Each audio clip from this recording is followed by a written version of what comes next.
नमस्कार दोस्तों, आपका स्वागत है फैंटेसी नॉवल ऑडियो बुक में। आज हम लेकर आए हैं एक रोमांचक और रहस्यमयी कहानी जो आपको कल्पना की एक नई दुनिया में ले जाएगी। शुरू करने से पहले एक महत्वपूर्ण सूचना। इस कहानी के सभी पात्र, स्थान, घटनाएं और नाम पूर्णतः काल्पनिक हैं। इनका किसी वास्तविक व्यक्ति, स्थान या घटना से कोई संबंध नहीं है। यदि कोई समानता पाई जाती है तो वह मात्र संयोग होगी। तो बिना किसी देरी के आइए शुरू करते हैं आज की शानदार कहानी। अध्याय 1261 असंख्य ईश्वर कुलपति। अनुवादक सीके टेलन, संपादक सीके टेलन। उस आभा का एहसास केवल ये यून ने ही नहीं किया, वहां मौजूद कई लोग भी उस आभा से सिहर उठे। दोनों पक्षों के बीच व्याप्त तनावपूर्ण माहौल तुरंत शांत हो गया। असंख्य ईश्वर प्रधान के समक्ष किसी ने भी जल्दबाजी में कोई कार्य करने का साहस नहीं किया। कुछ ही सेकंड बाद जिस विशाल हॉल में सभी लोग मौजूद थे वह अचानक बदल गया। जो कभी एक आलीशान हॉल हुआ करता था वह पूरी तरह से एक खुली दुनिया में परिवर्तित हो रहा था। आकाश से एक विशालकाय कड़ाहा गिरा। उस पर एक काले अजगर की आकृति उकेरी गई थी और वह अत्यंत भारी था। उससे ऐसी शक्ति निकल रही थी मानो वह पहाड़ों और नदियों को भी रोक सकती हो। आरोही ड्रैगन कड़ाही, एक निजी शिष्य ने जोर से कहा। संप्रदाय के सदस्यों के लिए आरोही ड्रैगन कड़ाही असंख्य देव पर्वत श्रृंखला का आधारशिला खजाना थी। यह असंख्य देव कुलपति का भी खजाना था। हालांकि ये यून जानती थी कि एसेंडिंग ड्रैगन कड़ाही किसी की नहीं थी। उनके सामने रखी कड़ाही असली एसेंडिंग ड्रैगन कड़ाही नहीं बल्कि उसकी प्रतिकृति थी। भले ही वह उच्च गुणवत्ता वाली प्रतिकृति थी और उसकी दहकती आभा से लोगों के दिल धड़क उठते थे, फिर भी वह असली एसेंडिंग ड्रैगन कड़ाही से काफी कमतर थी। वास्तविक एसेंडिंग ड्रैगन कड़ाही के सामने खड़े होने पर ऐसा महसूस होगा मानो वह दुनिया का सामना कर रही हो। कड़ाही के ऊपर लाल कपड़े पहने एक लड़का खड़ा था। उसकी आंखें छोटी थीं और शरीर दुबला पतला था, फिर भी उसका चेहरा जवान नहीं लग रहा था। उसके चेहरे पर बारीक झुर्रियां थी जो अजीबोगरीब लग रही थी। लाल वस्त्र पहने उस लड़के के दोनों ओर दो लोग खड़े थे। उनमें से एक बुजुर्ग थे जिन्हें ये यून पहचानता था। वे कोई और नहीं बल्कि मायरीड गॉडरिच के संप्रदाय के गुरु थे। दूसरा व्यक्ति एक आकर्षक युवक था। वह 16 या 17 वर्ष का प्रतीत होता था। उसने सफेद वस्त्र पहने थे और उसकी आस्तीनों पर बैंगनी रंग की कड़ाई थी। वह लंबा था और उसके चेहरे की बनावट सुंदर थी। उसका व्यक्तित्व प्रभावशाली था। उन तीनों के खड़े होने के तरीके से यह आसानी से पता चल जाता था कि असंख्य देवताओं का मुखिया कौन है। वह लाल वस्त्र पहने लड़का था जो सबसे आगे और बीच में खड़ा था। क्या वह असंख्य ईश्वर कुलपति है? ये यून उस विचित्र दिखने वाले लाल वस्त्रधारी लड़के को भूल रहा था। पहली नजर में वह काफी सामान्य लग रहा था। हालांकि जितना ध्यान से ये यून ने उसे देखा उतना ही वह असहज महसूस करने लगा। उसे थोड़ी घृणा भी हुई। ये पता नहीं था कि उसने कौन सी साधना तकनीकें अपनाई थी कि इतनी अधिक उम्र में वह लड़के के रूप में था। कुलपति महोदय नमस्कार। वहां जमा भीड़ में सभी लोग मूर्ख नहीं थे। हालांकि उनमें से अधिकांश पहली बार असंख्य देवताओं के मुखिया से मिल रहे थे, फिर भी वे उनकी पहचान का तुरंत अनुमान लगाने में सक्षम थे। उनकी विशाल आभा ही इसका पर्याप्त प्रमाण थी। लाल कपड़े पहने लड़के ने सुस्ती से अपने नीचे खड़े लोगों पर एक नजर डाली और कहा, औपचारिकता छोड़िए, मैंने आप सभी को आज यहाँ कुछ घोषणाएं करने के लिए बुलाया है। लाल कपड़े पहने लड़के की आवाज कर्कश थी, बिल्कुल भी किसी बच्चे की आवाज जैसी नहीं। उसके मुंह से निकली हर आवाज ऐसी लगती थी मानो कान दिमाग में धंस रहे हों। पहला मामला संप्रदाय के गुरु के उत्तराधिकारी से संबंधित है। संप्रदाय के गुरु का उत्तराधिकारी। सब लोग चौंक गए। ये संप्रदाय के गुरु के उत्तराधिकार का एक महत्वपूर्ण मामला था, इसीलिए तो असंख्य देवों के कुलपति स्वयं इसकी घोषणा करने के लिए वहां उपस्थित थे। मायरीड गॉडरिच के संप्रदाय प्रमुख लाखों वर्षों से सत्ता में थे। मायरीड गॉडरिच के लोग संप्रदाय प्रमुखों को बदलने की आवश्यकता को लगभग भूल चुके थे। कई निजी शिष्य केवल एक वरिष्ठ गुरु बनने के लक्ष्य से अथक साधना करते थे। किसी ने भी अगला संप्रदाय प्रमुख बनने के बारे में कभी नहीं सोचा था। किसी ने कल्पना भी नहीं की थी कि अगले संप्रदाय प्रमुख के उम्मीदवार का चयन आज होगा। उपस्थित कई लोग उत्साह से भर उठे। हालांकि वे ये भी जानते थे कि इतनी बड़ी उपलब्धि हासिल करने की संभावना बहुत कम थी। वह कौन हो सकता है? लोग सांस रोककर इंतजार कर रहे थे। उसी क्षण लाल वस्त्र पहने लड़के ने बोलना जारी रखा, इतने वर्षों से मैं स्वयं को निखारने के अवसरों की तलाश में सिंहखोल का भ्रमण कर रहा था। अंत में मेरी क्षमता समाप्त हो गई है और अवसर बहुत कम और दुर्लभ हैं। इसलिए मैंने अपने उत्तराधिकारी की तलाश करने का विचार किया। 7 निर्जन क्षेत्रों की यात्रा करते समय मुझे एक योग्य युवक मिला। मैंने उसे अपना अंतिम शिष्य बना लिया है। यूनयांग, अपने साथी शिष्यों को नमस्कार करो। जब लाल वस्त्रधारी लड़के ने बोलना शुरू किया तो उसके पीछे खड़ा युवक आगे बढ़ा। उसने भीड़ की ओर मुट्ठी जोड़कर गर्व से कहा, मैं फेंग यूनयांग हूँ। मुझे गुरुजी का सौभाग्य प्राप्त हुआ और आज मैं गुरुजी के साथ मायरीड गॉडरिच पर वापस आया हूँ। मैं अपने सभी वरिष्ठ भाइयों और बहनों और कनिष्ठ भाइयों और बहनों से मेरा अच्छे से ख्याल रखने की कामना करता हूँ। क्या? कुलपति ने एक शिष्य को शरण दी थी। वहां मौजूद सभी लोग अचंभित रह गए। वे कई वर्षों से मायरीड गॉडरिच में रह रहे थे, लेकिन उन्होंने कभी कुलपति द्वारा किसी शिष्य को अपना शिष्य बनाने के बारे में नहीं सुना था। उन्हें कभी उम्मीद नहीं थी कि वह अपनी यात्राओं से किसी शिष्य को वापस लाएंगे। ये फेंग यूनयांग कौन था? कुलपति ने उसे अपना इकलौता शिष्य बनने के लिए कैसे चुना? निस्संदेह संप्रदाय प्रमुख का उत्तराधिकारी फेंग यूनयांग ही था। जब उन्होंने पहली बार उस युवक को देखा तो कई लोगों को लगा कि वह कोई बूढ़ा संकी हो सकता है जिसकी असली उम्र का अंदाजा लगाना मुश्किल है। उन्हें कभी उम्मीद नहीं थी कि वह वास्तव में एक युवक है और कुलपति का इकलौता शिष्य है। तुरंत ही कई निजी शिष्य बेहद निराश हो गए। हालांकि वे जानते थे कि उन्हें संप्रदाय के गुरु का उत्तराधिकारी बनने का कोई मौका नहीं है, फिर भी उन्हें इस बात से असंतोष था कि एक बाहरी व्यक्ति अचानक उस स्थान पर आ जाएगा। संप्रदाय के गुरु का उत्तराधिकारी, ये यून ने लाल वस्त्र पहने लड़के और उसके बगल में खड़े उत्साही युवक को देखा। उसे लगा कि कुछ गड़बड़ है। उसके अनुसार लाल वस्त्र पहने लड़के के विचार केवल एसेंडिंग ड्रैगन कॉल्ड्रॉन पर केंद्रित थे। इस समय वह मायरीड गॉडरिच के संप्रदाय प्रमुख के उत्तराधिकारी की पुष्टि क्यों करेगा? एक और बात है, लाल वस्त्र पहने लड़के ने फिर कहा, मुझे पता है कि आप में से कुछ लोग यूनयान से प्रभावित नहीं हैं और उसके साथ पद पाने की होड़ में हैं। लेकिन असल में ये सबके लिए समान अवसर है। मैंने यूनयान को अपना आखिरी शिष्य बनाया था, लेकिन आप सभी यहाँ मेरे शिष्य हैं। अगर आप अच्छा प्रदर्शन करते हैं तो मेरी विरासत और खजाने आपको दिए जा सकते हैं। मैं बूढ़ा हो चुका हूं और मेरे पास ज्यादा दिन नहीं बचे हैं। आखिर जो कुछ मैं पीछे छोड़ जाऊंगा वह मेरे वंशजों को मिलना ही है। आपको कितना मिलेगा यह आपकी क्षमताओं पर निर्भर करेगा। मेरे पास प्राकृतिक खजानों की एक सूची है। यदि आप में से कोई भी इस सूची में दी गई सामग्री को ढूंढ लेता है तो मैं आपको उसके अनुरूप पुरस्कार दूंगा। लाल कपड़े पहने लड़के ने अपना हाथ हिलाया और सूची एक प्रकाश की धारा में बदल गई जो सैकड़ों फीट तक फैली हुई थी और उसके सामने खड़े लोगों के सामने प्रकट हो गई। सूची में लिखे शब्द बड़े सुनहरे अक्षरों में थे। प्रत्येक शब्द स्याही के पत्थर के आकार का था। हर कोई इसे स्पष्ट रूप से पढ़ सकता था। अरे ये सामरिया! ये यून की निगाहें केंद्रित हो गईं। इनमें से अधिकांश सामरिया जादुई प्राणियों की हड्डियां और रक्त थीं। जड़ी बूटियां सूची का एक छोटा सा हिस्सा थी और जादुई प्राणियों के नामों ने भी यून का ध्यान आकर्षित किया। स्वर्ग को निगलने वाला अजगर, 4 track snake, dragon bone whale, लाल रक्त वाला दिव्य रेशम कीट, ली फायर हॉर्नलेस ड्रैगन, 9 पंखों वाला सुनहरा ड्रैगन, ... इन प्राचीन परियों के जीवों के नाम देखने में तो वे एक दूसरे से असंबंधित प्रतीत होते थे। हालांकि ये यून दिव्य रसायन शास्त्रियों के नोट्स का भली भांति ज्ञाता था। सूची में लिखे परियों के जीवों के प्रत्येक गुण से वह भली भांति परिचित था। इन विशेष परियों के जीवों में एक बात समान थी, उनमें लगभग सच्चे ड्रैगन का वंश मौजूद था। स्वर्ग भक्षक कृमि के बारे में विस्तार से बताने की कोई आवश्यकता नहीं थी। जब ये यून लुओ वंश में था तब उसने 12 प्राचीन परिस्तंभों की मान्यता प्राप्त करने के बाद स्वर्ग भक्षक कृमि की पूंछ की हड्डी हासिल की थी। गुणवत्ता के लिहाज से स्वर्ग भक्षक कृमि की पूंछ की हड्डी मज्जा से भरपूर रीढ़ की हड्डी से कहीं अधिक निम्न गुणवत्ता की थी। फिर भी ये उनको स्वर्ग भक्षक कृमि की पूंछ की हड्डी से बहुत लाभ प्राप्त हुआ था। किंवदंती के अनुसार 4 पंजों वाला सांप एक विशालकाय अजगर था जो अजगर में रूपांतरित हो सकता था। इसे 4 पंजों वाला सांप इसलिए कहा जाता था क्योंकि इसके पेट में 4 पैर उग सकते थे। ड्रैगन बोन व्हेल समुद्र के पौराणिक ड्रैगन राजा का एक रूप थी। इसे ड्रैगन किंग व्हेल भी कहा जाता था जो समुद्र का एक विशालकाय जीव था। ड्रैगन में रूपांतरित होने पर इसे व्हेल नाम मिला और पेंग में रूपांतरित होने पर इसे कुन नाम मिला। क्रिम्सन ब्लड हेवनली सिल्कवर्म की बात करें तो यह हेवनली सिल्कवर्म के 9 पौराणिक रूपांतरणों में से एक था। 9वें रूपांतरण के बाद यह एक सुनहरे ड्रैगन में बदल जाता था। ... ये यून ने पूरी सूची पढ़ ली। उसमें कुल 19 प्राचीन परी जीवों का उल्लेख था जो सभी ड्रैगन से संबंधित थे। 3 जड़ी बूटियां ऐसी भी थीं जिनका संबंध ड्रैगन से था। फे ब्लड ऑर्किड जैसी चीजों की रक्षा विशालकाय वीरान ग्रैंड पाइथन जैसे प्राचीन फे करते थे। इसे उगने में लाखों साल लगे और यह विशालकाय वीरान ग्रैंड पाइथन की सांसों को सोखकर बढ़ता था। और संयोग से विशालकाय वीरान ग्रैंड पाइथन में सच्चे ड्रैगन का वंश भी था। ये सामरिया अनमोल थीं। असंख्य ईश्वर कुलपति ने असंख्य ईश्वर पर्वतमाला के सभी निजी शिष्यों और बुजुर्गों को इन्हें खोजने का आदेश दिया था। उनमें से कई प्रतिष्ठित पारिवारिक कुलों से थे, लेकिन फिर भी सभी सामग्रियों को इकट्ठा करना बेहद मुश्किल होगा। ये बूढ़ा आदमी क्या कर रहा था? ट्रू ड्रैगन से संबंधित हर चीज की सूची बनाकर उसका मकसद शायद एसेंडिंग ड्रैगन कॉल्ड्रॉन से जुड़ा था। क्या वह कोई गोली बनाने की कोशिश कर रहा था? अध्याय 1262 चारों ओर से घिरे हुए। अनुवादक सीकेटेलन, संपादक सीकेटेलन। ये यून को एसेंडिंग ड्रैगन कड़ाही का रहस्य पता था, इसलिए उसे असंख्य देव कुलपति के हर कार्य पर सावधानीपूर्वक विचार करने की आवश्यकता थी। उसने संभावित जालों और उस वृद्ध व्यक्ति के अंतिम लक्ष्य के बारे में सोचा।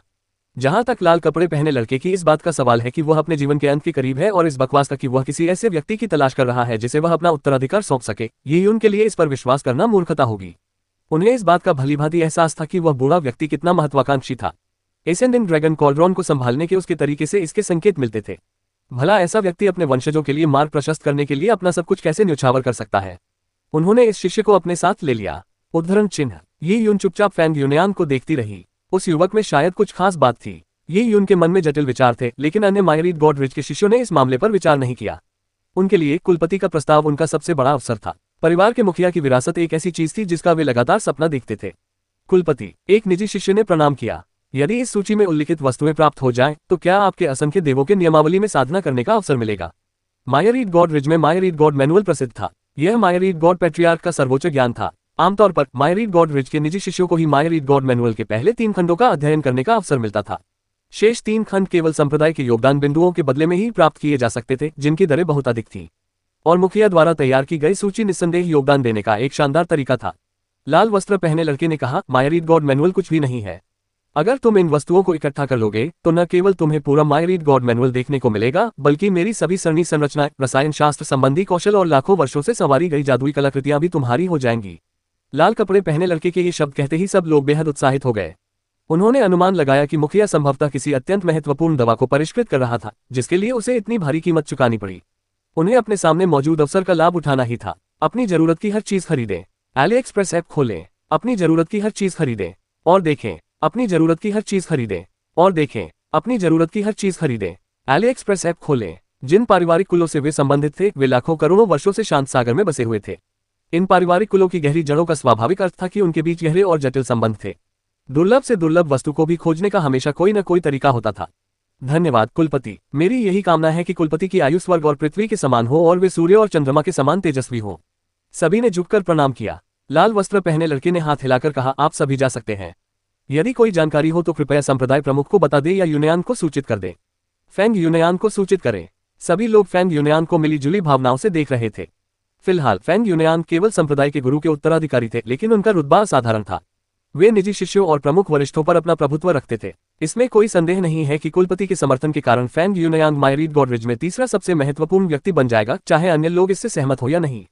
भीड़ की ईर्ष्यालु और असंतुष्ट निगाहों को देखकर फेंग यूनियांग आगे बढ़ा और जोर से बोला, साथी संप्रदाय के सदस्यों, गुरुजी के मार्गदर्शन और मार्गदर्शन की बदौलत ही मैं फेंग यूनियांग आज इस मुकाम पर पहुंचा हूं। मैंने ज्यादा समय तक साधना नहीं की है और आप में से कई लोग मेरे वरिष्ठ भाई बहन हैं, लेकिन मार्शल आर्ट में उम्र मायने नहीं रखती। इस दुनिया में बलवान ही सर्वशक्तिमान है। मार्शल आर्ट की साधना के अलावा मैंने कुछ मंत्रोच्चारण में भी महारत हासिल की है। अगर किसी वरिष्ठ भाई या बहन के पास कोई सुझाव हो तो मैं उन्हें सुनने के लिए तैयार हूं। फेंग यूनियान का लहजा सौहार्दपूर्ण लग रहा था, खासकर सलाह लेने की उसकी इच्छा वाली बात, लेकिन हर कोई जानता था कि फेंग यूनियान सिर्फ अपनी ताकत का प्रदर्शन कर रहा था। कुलपति के अंतिम शिष्य होने के नाते वह निस्संदेह असाधारण रूप से प्रतिभाशाली थे। कुलपति के मार्गदर्शन में उन्हें जो संसाधन प्राप्त थे वे किसी और से कहीं बेहतर थे। ऐसी स्थिति में भला कौन उन्हें सलाह देने का साहस करता, और जाहिर है वहां मौजूद किसी ने कुछ नहीं कहा। भीड़ की प्रतिक्रिया से बेहद संतुष्ट होकर फेंग यूनियान के होठों के कोने ऊपर की ओर मुड़ गए।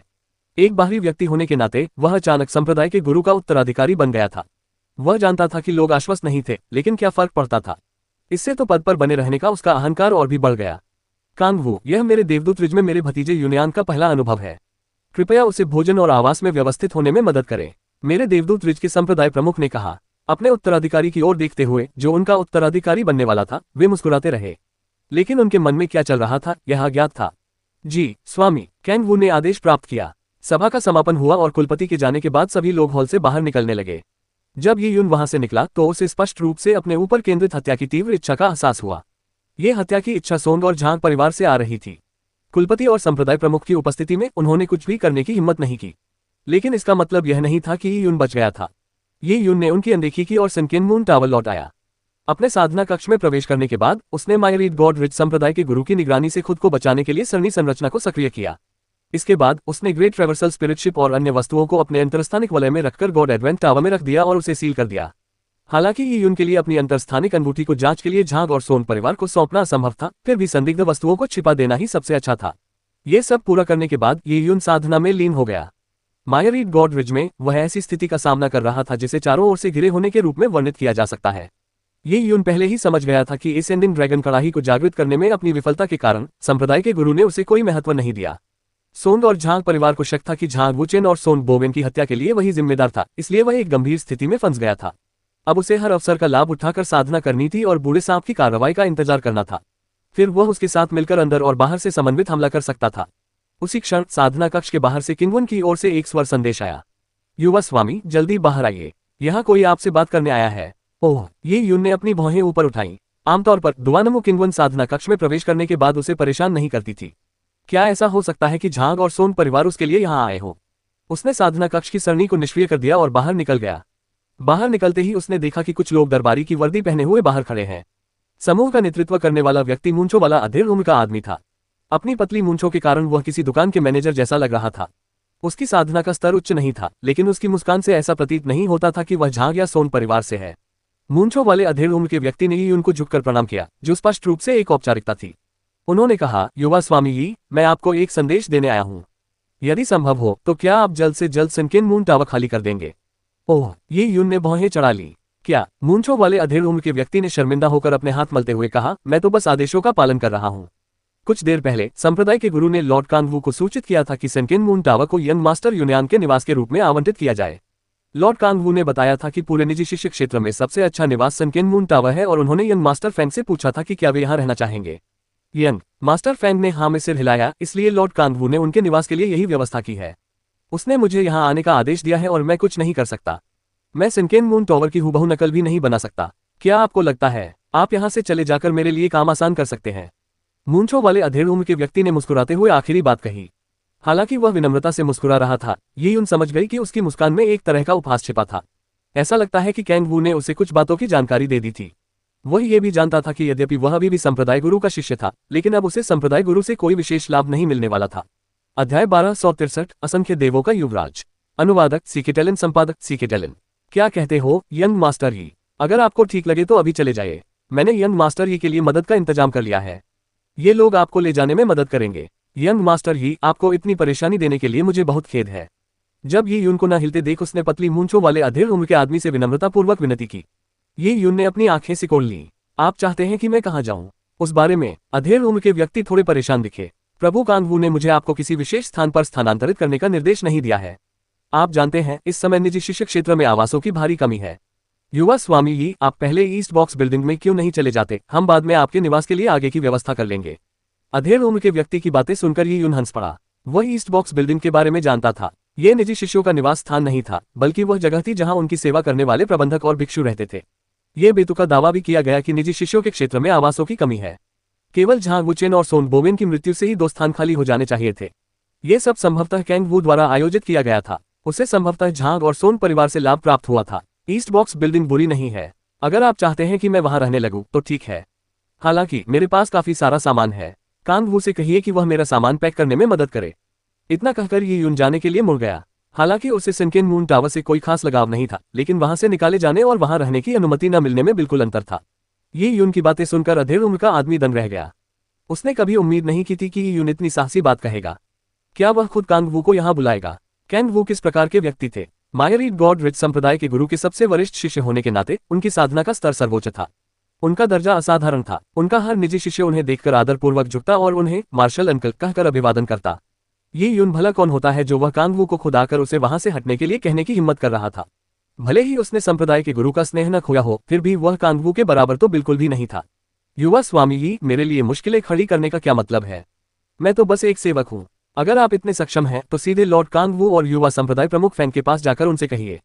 अधेड़ उम्र के व्यक्ति ने गुस्से से कहा। जिस शिष्य ने संप्रदाय के गुरु का स्नेह खो दिया हो, वह इतना अहंकारी कैसे हो सकता है? वह तो कुलपति के इकलौते शिष्य अगले संप्रदाय के गुरु के सामने कुछ भी नहीं था। ये यून को अब उस प्रबंधक से कोई लेना देना नहीं था। उसने सिनकेन मून टावर का दरवाजा बंद कर दिया और समूह को दरवाजे से बाहर निकाल दिया। अधेड़ उम्र का वह आदमी गुस्से से आग बबूला था, लेकिन उस समय वह कुछ नहीं कर सकता था। अगर ये यून हिलने से इनकार कर दे तो वह और क्या कर सकता था? वह काफी देर तक सिनकेन मून टावर के सामने अचेत अवस्था में खड़ा रहा। तभी अचानक उसने दूर से लोगों के एक समूह को अपनी ओर आते देखा। वहां 10 से अधिक लोग थे। उनके पहनावे से पता चलता था कि वे अधिकतर मायरीड गॉडरिच के वरिष्ठ या निजी शिष्य थे। उनके बीच एक युवक चल रहा था। वह चंद्रमा की तरह था जिसके चारों ओर तारों का घेरा बना हुआ था। वह व्यक्ति कोई और नहीं बल्कि फैंग यूनयान था, और फैंग यूनयान के बगल में संप्रदाय के गुरु का सबसे बड़ा शिष्य कांग वू चल रहा था। यहाँ तक कि कांग वू भी फैंग यूनयान से आधा कदम पीछे चल रहा था। उस समय मायरीड गॉड पेट्रियार्क में फैंग यूनयान का दर्जा किसी नश्वर राजवंश के युवराज के समान था।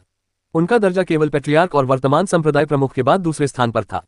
कई लोग उनकी चापलूसी कर रहे थे। घोषणा के बाद कई पारिवारिक समूहों ने उपहार तैयार किए और मुलाकात के पत्र लिखे।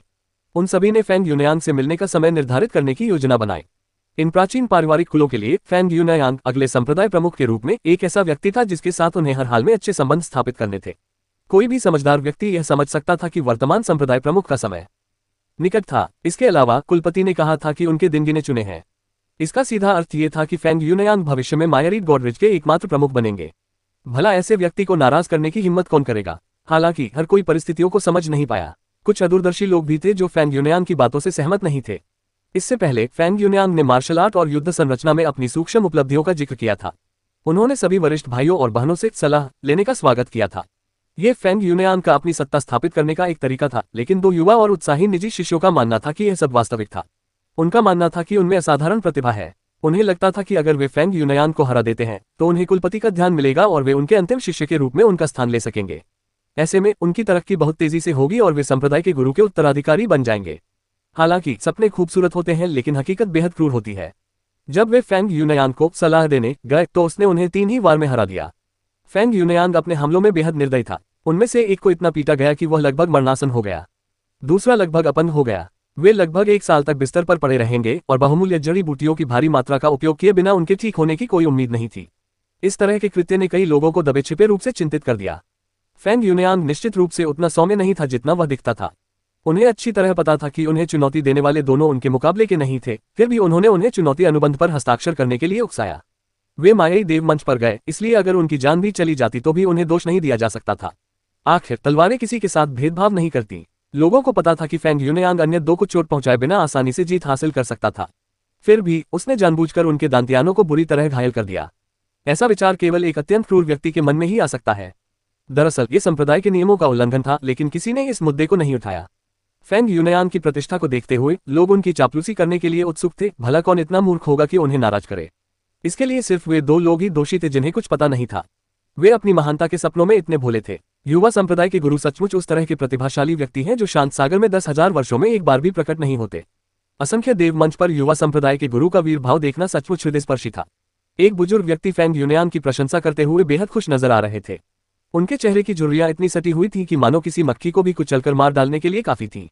एल्डरसन, आपने काम सीखा जो जिक्र किया है वह बहुत ही सीमित है। मेरी राय में यंग सेक्ट मास्टर तो पूरे सिंखोल में भी सबसे बेहतरीन है। एक और व्यक्ति ने चापलूसी की। ये शांत सागर से उठकर गड्ढे में जा गिरा। उनकी चापलूसी भरी हरकतें उन्होंने बिना पलक झपकाए ही कर दी। फेंग यूनयांग को यह देखकर बहुत अच्छा लगता था कि लोग उसे युवा संप्रदाय प्रमुख कहकर पुकारते थे। 7 निर्जन स्थानों में उसने ऐसा सम्मान कब पाया था। मूल फेंग यूनयांग एक छोटे से संप्रदाय से थे। ये सब असंख्य देव कुलपति की दूरदर्शिता और बुद्धिमत्ता के कारण ही संभव हुआ कि उन्होंने अपनी असाधारण प्रतिभा को पहचाना। जाहिर है उन्होंने असंख्य देव कुलपति के साथ जाने का अवसर तुरंत लपक लिया। बाद में असंख्य देव कुलपति ने बड़ी कीमत चुकाकर दिव्य औषधि प्राप्त की, जिससे उनके हृदय की मज्जा शुद्ध हुई और उनकी हड्डियां मजबूत हुई। उन्हें दिव्य तकनीकें भी सिखाई गईं, जिससे उन्हें मजबूत आधार और वर्तमान उपलब्धियां प्राप्त हुई। उसने अपनी भावहीनता बनाए रखते हुए चापलूसी सुनी और फिर बेपरवाही से कहा, शांत सागर का दायरा वाकई अपर्याप्त है। स्वामी ने मुझ पर बहुत उम्मीदें रखी हैं, मैं उन्हें निराश नहीं करूंगा। भविष्य में मैं मायरीड गॉडरिज का नेतृत्व करते हुए शांत सागर से आगे बढ़कर सिंखोल पर अपना प्रभुत्व स्थापित करूंगा। जब फेंग यूनयांग ने ये शब्द कहे तो भीड़ ने जोरदार प्रतिक्रिया दी। इससे अधिक उत्साही युवक कोई नहीं हो सकता। उसी क्षण कैंग वू ने कहा, जूनियर ब्रदर फेंग, सिनकेन मून टावर ठीक सामने है। ये निजी शिष्य जिले का सबसे अच्छा निवास स्थान है। अरे ये तो असल में डूबी हुई चंद्रमा की लकड़ी से बनी इमारत है। बढ़िया, बुरा नहीं है। फेंग यूनयांग बहुत प्रसन्न हुई। मुस्कुराते हुए कैंग वू ने सिनकेन मून टावर का परिचय देने के लिए मुड़ा, लेकिन तभी उसने देखा कि मूंछों वाला एक अधेड़ उम्र का आदमी उदास चेहरे के साथ उसकी ओर दौड़ रहा है। कैंग वू ने थोड़ा भौहें चढ़ाकर पूछा, क्या बात है प्रभु कांग वू? ये यून हिलने से इनकार कर रहे हैं। वे इस समय भी सिनकेन मून टावर के अंदर ही हैं। अध्याय 1264 अचानक समाचार। अनुवादक सीकेटेलिन, संपादक सीकेटेलिन। वह हिलने से इनकार कर रहा है। कैंग वू का चेहरा उतर गया। बिल्कुल सही, उसने तो यहाँ तक दावा किया कि उसके पास जरूरत से ज्यादा सामान है। और क्या उस बारे में? जब मैं कहूं तो गुस्सा मत होना। मूंछों वाले अधेड़ उम्र के व्यक्ति की आंखों में एक चमक थी और उसने धीमी आवाज में कहा, उसने कहा कि वह तभी जाएगा जब लॉर्ड कांग वू खुद उसका सामान ले जाने में मदद करेंगे। अधेड़ उम्र का वह व्यक्ति यून द्वारा अपमानित किए जाने के विचार से क्रोध से जल रहा था। ऐसे में जब उसे यह अवसर मिला था तो वह ही यून को उसके बुरे समय में क्यों न परेशान करे। वह आने वाले तमाशे का बेसब्री से इंतजार कर रहा था। कांग वू ने गहरी सांस ली। अच्छा, बहुत बढ़िया। चूंकि वह मुझसे सामान शिफ्ट करने में मदद चाहता है तो देखते हैं कि वह इसे संभाल पाता है या नहीं। कांग वू ने गुस्से से कहा। वह न केवल संप्रदाय के गुरु के सबसे वरिष्ठ शिष्य थे, बल्कि निजी शिष्यों के क्षेत्र की देखरेख करने वाले वरिष्ठों में से एक भी थे। उनकी सत्ता को चुनौती दिए हुए सदियां बीत चुकी थीं, और अब जिस व्यक्ति ने उनके अधिकार को चुनौती दी वही यून थी, जो पहले ही कृपाक हो चुकी थी। ये यून तो सीधे मौत को दावत दे रहा है। इसने मेरे बेटे सोन बोवेन और झांग परिवार के झांग वुचेन को मार डाला। ये दोनों ही मायरीड गॉडरिज के निजी शिष्य थे। मैं इसे फंसाने के लिए सबूत जुटाने की योजना बना रहा था, लेकिन अभी इसकी हिम्मत कैसे हुई? सोन झाचेन ने गुस्से से कहा। सोन बोवेन की मृत्यु के बाद सोन परिवार के लिए फेंग यूनयांग का पक्ष जीतना और भी जरूरी हो गया था। इसलिए जाहिर है सोन झाचेन भी उन लोगों में शामिल था जो उस समय फेंग यूनयांग के आसपास जमा थे। अरे, इस व्यक्ति ने न केवल सीनियर ब्रदर कांग वू का अनादर किया, बल्कि सार्वजनिक रूप से अन्य निजी शिष्यों की हत्या भी कर दी। फिर भी उसे दंडित नहीं किया जा रहा है। फेंग यूनयांग ने अपनी बात रखी। जाहिर है उसने यीयुन के बारे में कभी सुना भी नहीं था और न ही उसे पता था कि यीयुन ने क्या किया था। वास्तव में झांग वुचेन और सोन बोवेन की हत्या में उसका कोई हाथ नहीं था। फिर भी एक साधारण शिष्य होने के नाते यीयुन का अहंकार फेंग यूनयांग बर्दाश्त नहीं कर सकता था। ये यीयुन किस तरह का इंसान था? फेंग यूनयांग को अपने उन दो निजी शिष्यों को जान से मारने की इच्छा को रोकना पड़ा जिन्होंने उसे चुनौती दी थी। उसने उन्हें बुरी तरह घायल करके बात खत्म कर दी, लेकिन यीयुन ने हद पार कर दी और दूसरे निजी शिष्यों को भी मार डाला। ये तो हद ही हो गई। फेंग यूनयांग के दृष्टिकोण से मायरीड गॉडरिज के सभी शिष्यों में से वही एकमात्र ऐसा व्यक्ति था जिसे संप्रदाय के नियमों की अवहेलना करने का अधिकार था। बिल्कुल सही। युवा संप्रदाय प्रमुख कृपया न्याय करें। फेंग यूनयान का सवाल सुनकर सोंग झांचेन को एक बढ़िया विचार आया। कुलपति और संप्रदाय के गुरु दोनों ही फेंग यूनयान को बहुत सम्मान देते थे। फेंग यूनयान की अनुमति मिलते ही ये यून का कार्य पूरा करना कोई समस्या नहीं थी। सोंग झांचेन के बगल में खड़े झांग परिवार के एक बुजुर्ग झांग तियानिक्सिंग ने आगे कहा, युवा संप्रदाय प्रमुख, ये यून अच्छी तरह जानता है कि सिनकेन मून टावा आपको आवंटित किया गया था, लेकिन वह इसे छोड़ने से इनकार कर रहा है। ये स्पष्ट रूप से आपको अपमानित करने का एक प्रयास है। झांग तियानशिंग और सोंग झांचेन दोनों ही फेंग यूनयान और यून के बीच संघर्ष देखना चाहते थे। उनका मानना था कि दोनों के बीच टकराव चट्टान से टकराते अंडे की तरह होगा। अगर ऐसा हुआ तो वे बिना हाथ गंदे किए यून को मरवा सकते थे। दोनों की बातें सुनकर फेंग यूनयान मुस्कुराया। क्या तुम दोनों मुझे बलि का बकरा बनाना चाहते हो? अरे बिल्कुल नहीं, ऐसा हो ही नहीं सकता। सोंग झांचेन और झांग तियानिक्सिंग ने घबराकर अपना सिर हिलाया। मैं जानती हूं कि आपके मन में क्या चल रहा है। हालांकि आपकी बातों में सच्चाई थी। ये यून अच्छी तरह जानता है कि सिनकेन मून टावा मुझे दिया गया था, लेकिन फिर भी वह वही रहता है। वह जीने से तंग आ चुका होगा। जैसे ही फेंग यूनयांग ने बोलना शुरू किया, उसके होठों के कोनों पर एक ठंडी और भयावह मुस्कान फैल गई। यह मुस्कान पहले भी उसके चेहरे पर आ चुकी थी, जब उसने मायरीड गॉड प्लेटफॉर्म पर 2 अज्ञानी निजी शिष्यों को बुरी तरह घायल कर दिया था। चूंकि यही यून बाहर नहीं जाना चाहता, इसलिए मैं एक घातक मायावी तंत्र स्थापित करूंगा। इससे यह सुनिश्चित होगा कि वह कभी भी सिनकेन मून टावर से बाहर न निकले। सामान्य एरे तकनीकों को उनके प्रभाव के आधार पर ट्रैपिंग एरे, किलिंग एरे और डिफेंसिव एरे में वर्गीकृत किया जा सकता है। फेंग यूनयान को घातक युद्ध संरचनाओं में महारत हासिल थी। उनकी युद्ध संरचनाएं ऐसे भ्रम उत्पन्न करती थी जो उनके शत्रुओं को मार डालती थीं। यदि कोई उनकी युद्ध संरचनाओं में फंस जाता तो मरने से पहले उसे अनगिनत शत्रुओं का सामना करना पड़ता। असल बात यह थी कि युद्ध संरचना में मृत्यु का अर्थ था वास्तविक मृत्यु। फेंग यूनयान को अपने शत्रुओं को मायाजाल में ही मार गिराने वाली उन युक्तियों में आनंद आता था। हालांकि उसके लिए यून को मारना अभी उचित नहीं था। आखिरकार वह अभी भी संप्रदाय गुरु का शिष्य था, भले ही उसने संप्रदाय गुरु का स्नेह खो दिया हो। ऐसे कृत्य के लिए फेंग यूनयान को जवाबदेह ठहराया जाना था। इस यून ने मेरे 2 निजी शिष्यों की हत्या की है और यह पापी है। हालांकि मैं इसे तुरंत नहीं मारूंगा। मायावी घेरे में इसे मानसिक रूप से टूटते हुए देखना कहीं अधिक रोचक होगा। इसी विचार के साथ फेंग यूनयान ने अपने अंतरस्थानिक वलय को छूने के लिए हाथ बढ़ाया। 12 सरनी ध्वज बाहर निकल आए। भागो भागो भागो। 12 झंडे सिनकेन मून टावर के चारों ओर इस प्रकार लगे हुए थे जैसे घड़ी में 12 बिंदु होते हैं। उन्होंने सिनकेन मून टावर को पूरी तरह से घेर लिया था। फेंग यूनयांग ने हस्त मुद्राएं बनाना शुरू किया और 12 ध्वज तुरंत जगमगा उठे। उन्होंने स्वर्ग पृथ्वी युआंची को प्रज्वलित किया, जिससे संपूर्ण सिनकेन मून टावर घनी स्वर्ग पृथ्वी युआंची से घिर गया। सब कुछ धुंधला हो गया। कितनी शुद्ध युआंची, एक निजी शिष्य ने विस्मित होकर कहा। यह सरनी संरचना जल और प्रकाश के नियमों का संगम है। 12 सरनी ध्वज अत्यंत जटिल हैं। वरिष्ठ भाई फेंग की सरनी तकनीकों में उपलब्धियां वास्तव में असाधारण हैं।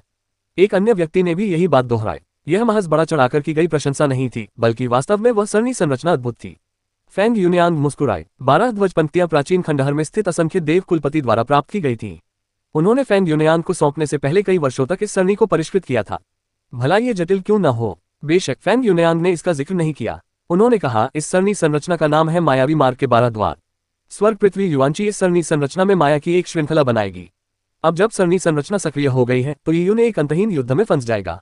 वह अपनी मायावी दुनिया में लगातार दुश्मनों को मारता रहेगा जब तक कि वह मानसिक रूप से टूट न जाए। मैंने 12 द्वारों में से केवल चौथा द्वार ही सक्रिय किया है, लेकिन इतना ही काफी होना चाहिए। बेहतर होगा कि आप संप्रदाय के गुरु को सूचना दें। आखिर ये यून उनका शिष्य है। मेरे लिए उसे मारना उचित नहीं है। मैं समझ गया। युवा संप्रदाय प्रमुख सचमुच एक असाधारण प्रतिभाशाली हैं। इतनी शक्तिशाली मंत्रोच्चारण शक्ति के साथ शायद पूरे सिंखोल में कोई भी उनका मुकाबला नहीं कर सकता। फेंग यूनयान की यह टिप्पणी सुनते ही किसी ने तुरंत उनकी प्रशंसा की। जहां तक संप्रदाय प्रमुख को सूचना देने की बात है, किसी ने ऐसा नहीं किया। झांग तियानिक्सिंग और सोंग झांचेन देख रहे थे। भला कौन उन दोनों को नाराज करना चाहेगा? फेंग यूनयांग ने सिर हिलाते हुए कहा, मैं सिंखोल में अपने साथियों के बीच खुद को अजय कहने की हिम्मत नहीं करता। सिंखोल की तो बात ही छोड़िए। जिस भूमि से मैं आया हूँ, 7 उजाड़ प्राचीन महाद्वीप, वहां भी ऐसे लोग हैं जिन्हें हराने का मुझे आत्मविश्वास नहीं है। एक तो श्वेत चंद्र देवी महारानी का दत्तक पुत्र बाई शानहे है और दूसरा श्वेत चंद्र देवी महारानी का अंतिम शिष्य लिन शिंटुंग। शक्ति के मामले में तो मैं भी उनसे थोड़ा कमजोर हूँ। जब फेंग यूनयांग ने अचानक श्वेत चंद्र देवी महारानी का जिक्र किया तो वहां मौजूद सभी लोगों के दिल की धड़कन तेज हो गई। वे उसकी तुलना तरह तरह के प्रतिभाशाली लोगों से कर रहे थे, लेकिन जब एक वास्तविक किंवदंती का जिक्र हुआ, श्वेत चंद्र देवी महारानी, तो किसी ने भी आगे मजाक करने की हिम्मत नहीं की। ये जानना आवश्यक था कि 7 डेसोलेट्स प्राचीन महाद्वीप वास्तव में 7 प्राचीन महाद्वीपों से मिलकर बना था। प्रत्येक भूभाग का क्षेत्रफल शांत सागर से भी अधिक था। यह विशेषज्ञों से भरा हुआ था। श्वेत चंद्र देवी महारानी बाई युएन ने 7 निर्जन महाद्वीपों पर रक्तपात का मार्ग प्रशस्त किया था। उन्होंने 7 निर्जन महाद्वीपों के साथ शक्तिशाली संप्रदायों को एकजुट किया और 1 सहस्राब्दी तक चले भीषण युद्ध का अंत किया।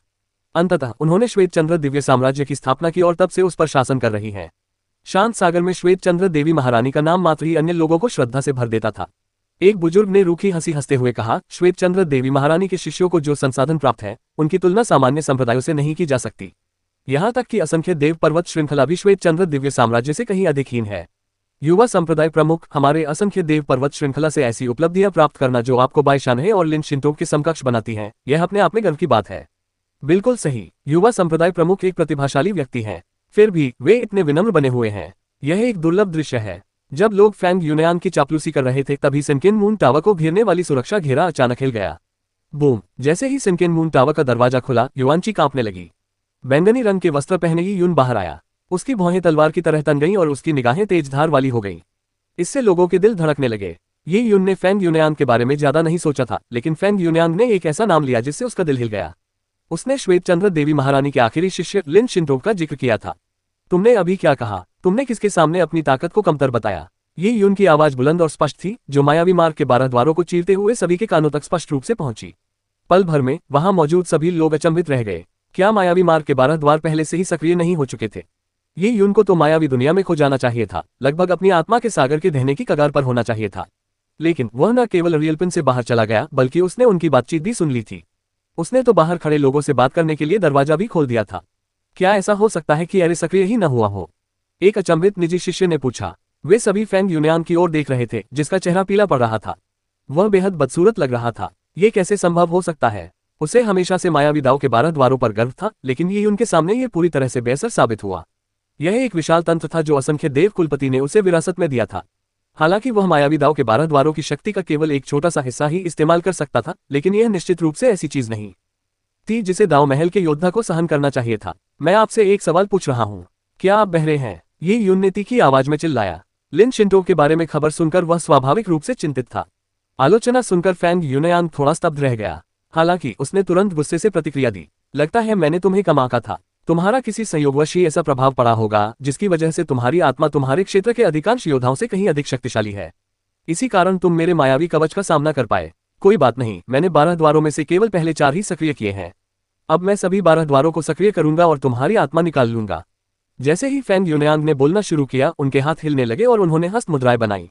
12 ध्वज एक के बाद एक जगमगाने लगे। ये यून के चेहरे पर उदासी छाई हुई थी। मैं तुमसे एक बार फिर पूछ रही हूँ, तुमने किसके सामने अपनी ताकत कम बताई थी? मुझे बताओ कि श्वेत चंद्र देवी महारानी का शिष्य किस तरह का इंसान है।